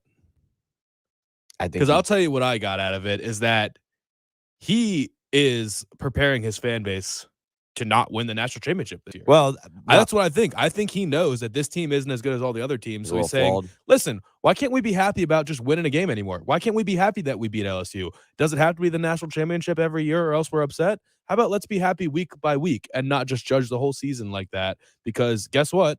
This team's not that good this year. It's not as good as my other teams. We're probably not going to beat Georgia. We're not going to win the national championship. Can you guys just be happy with a New Year's Six bowl? Can we be happy with that for once? That's what I took out of that. And I don't think this Alabama team is supremely talented, but Georgia is the most talented defense we've seen in college football in a very long time. Probably the most talented defense that I have seen in college football.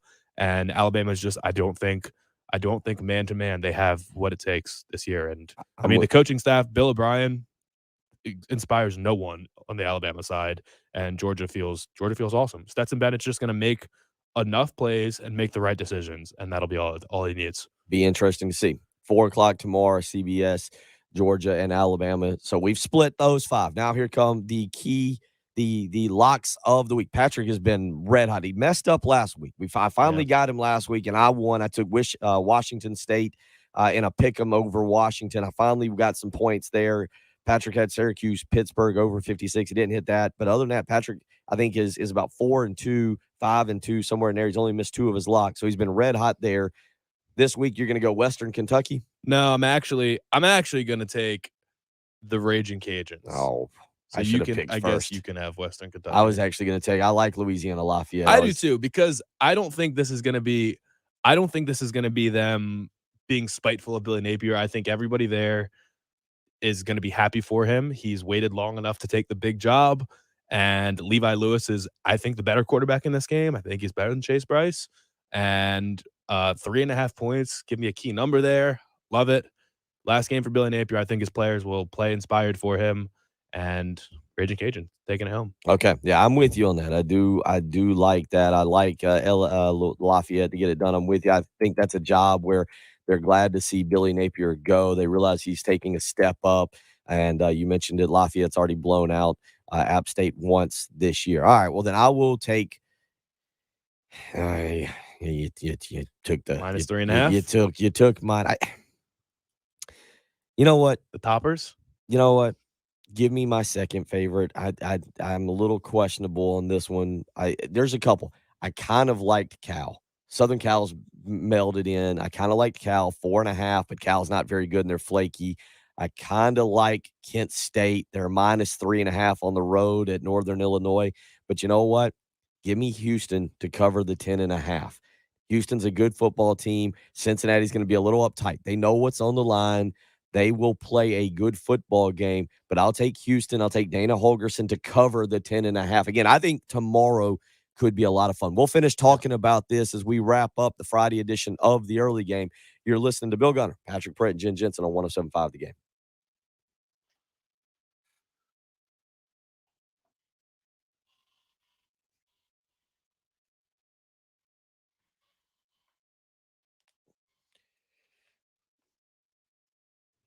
Oh, yeah. Yeah. Jen, what'd you say today? 79 degrees? Is that what I heard from you? Yep. And then probably we'll be back in the 30s next week. This is the time of year your heating and air unit get a complete workout.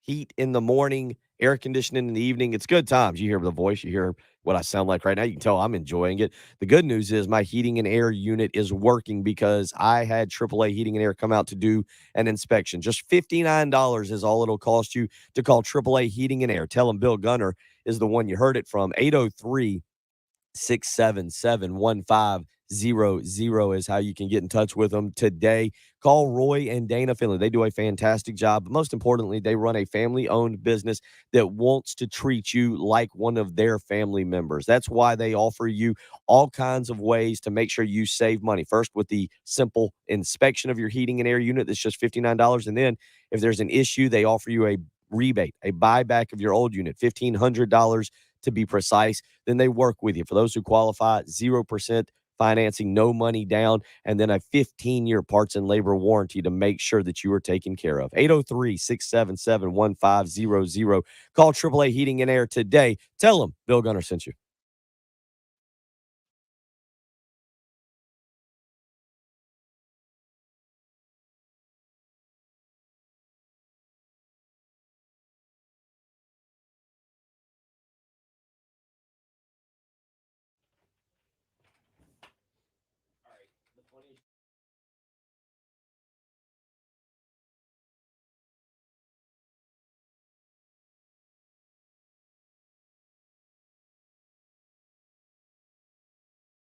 college job when you do that soon. Yeah, sorry, this is gonna not sound.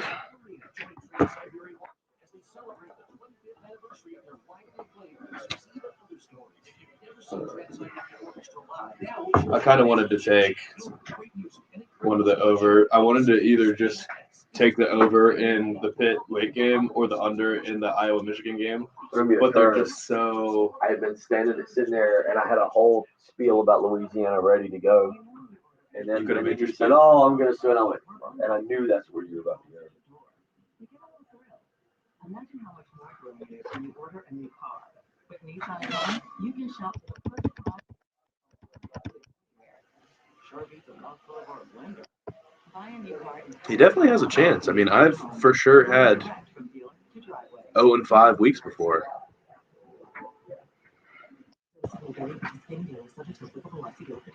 Oh, wow, an opportunity. Hi, I'm Travis McNeil, Executive Director of Oliver Gospel. We believe that together we can break the cycle of homelessness and poverty for those struggling in our community. Fueled by the transformative good news of Jesus Christ, we want to make this Christmas the best Christmas at Oliver Gospel. Join us by giving $25 today at olivergospel.org. I'm with you, but I think I'd rather just be right. So, I mean, maybe if Oregon wins tonight and then Oklahoma State wins by more than 5.5, I can cheer for Alabama, I guess. I'm sick of Alabama. Love them.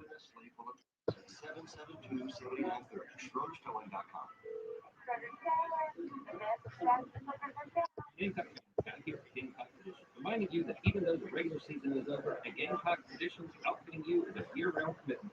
Come check out the latest Under Armour apparel, sweat, hats, or tees. Gamecock Retro Crewneck and Hooded Sweat for buy one get the second for half price, and our long-sleeve tees are just $20. Choose from 75 styles of t-shirts for 30% off, or maybe come get a new ornament for your trip. No matter what you're looking for, Gamecock merchandise, Gamecock Tradition, GamecockTradition.com is the place to go. Gamecock Tradition in Lexington and now open in Sandhill Mall. We don't just sell Gamecock merchandise, we're fans too. Christmas hot deals are here at Academy Sports and Outdoors. Get up to 50% off ride-on, up to 30% off Adidas apparel and footwear. You saw Marcus Freeman is official now. Yeah. Well, I didn't know if it was official. Yeah, it's official now. I saw it come across up here. Broadcasting live from the Herndon Chevrolet Studios. This is 1075 The Game. Shop online today and see why Herndon Chevrolet makes you smile. And now,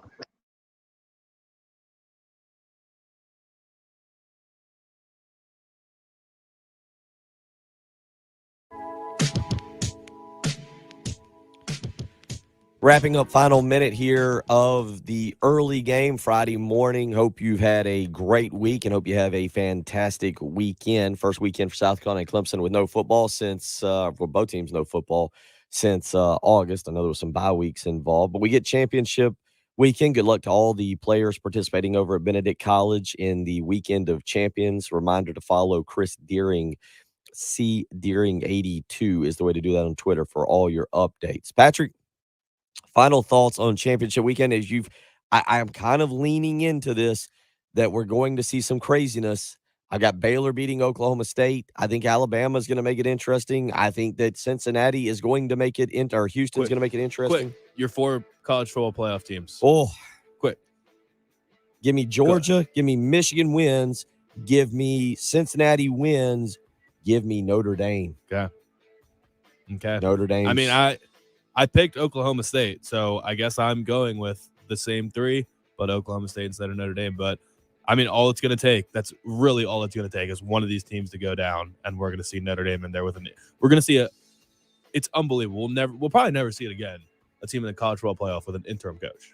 It'll be interesting. It's absurd to think about. And you pointed out off air, Marcus Freeman official at Notre Dame now. Is official. So Monday at 2 p.m. he'll be officially he'll be announced and have his press conference on Monday. But Notre Dame announcing now. Thank you to Jen Jensen for all her hard work behind the glass, putting up with us. Patrick, excellent work this week. We hope you have a phenomenal weekend. We will be at one of the Village Idiots Sunday. Follow us on Twitter. We'll tell you where. the home of the game. All right. Squeezed a lot into that last minute. Okay. Does any? But quickly, Everyone have a great Yeah. weekend. Got Go to a get 'em. lot today. We will see you Sunday, hopefully, at Will Gunter, WIL Gunter _Patrick, PERET on Twitter. We will tell you where we're gonna be on Sunday. Come out. I'm assuming it's probably going to be 5 points. I feel like it usually is. The one in it'll either be Olympia or 5 points. Yeah. It'll either be Olympia or 5 points. So is that noon or 11? Noon. Do it at noon. Okay, so it'll be quick hour and a half, and then roll to the game. All right, everybody. See ya.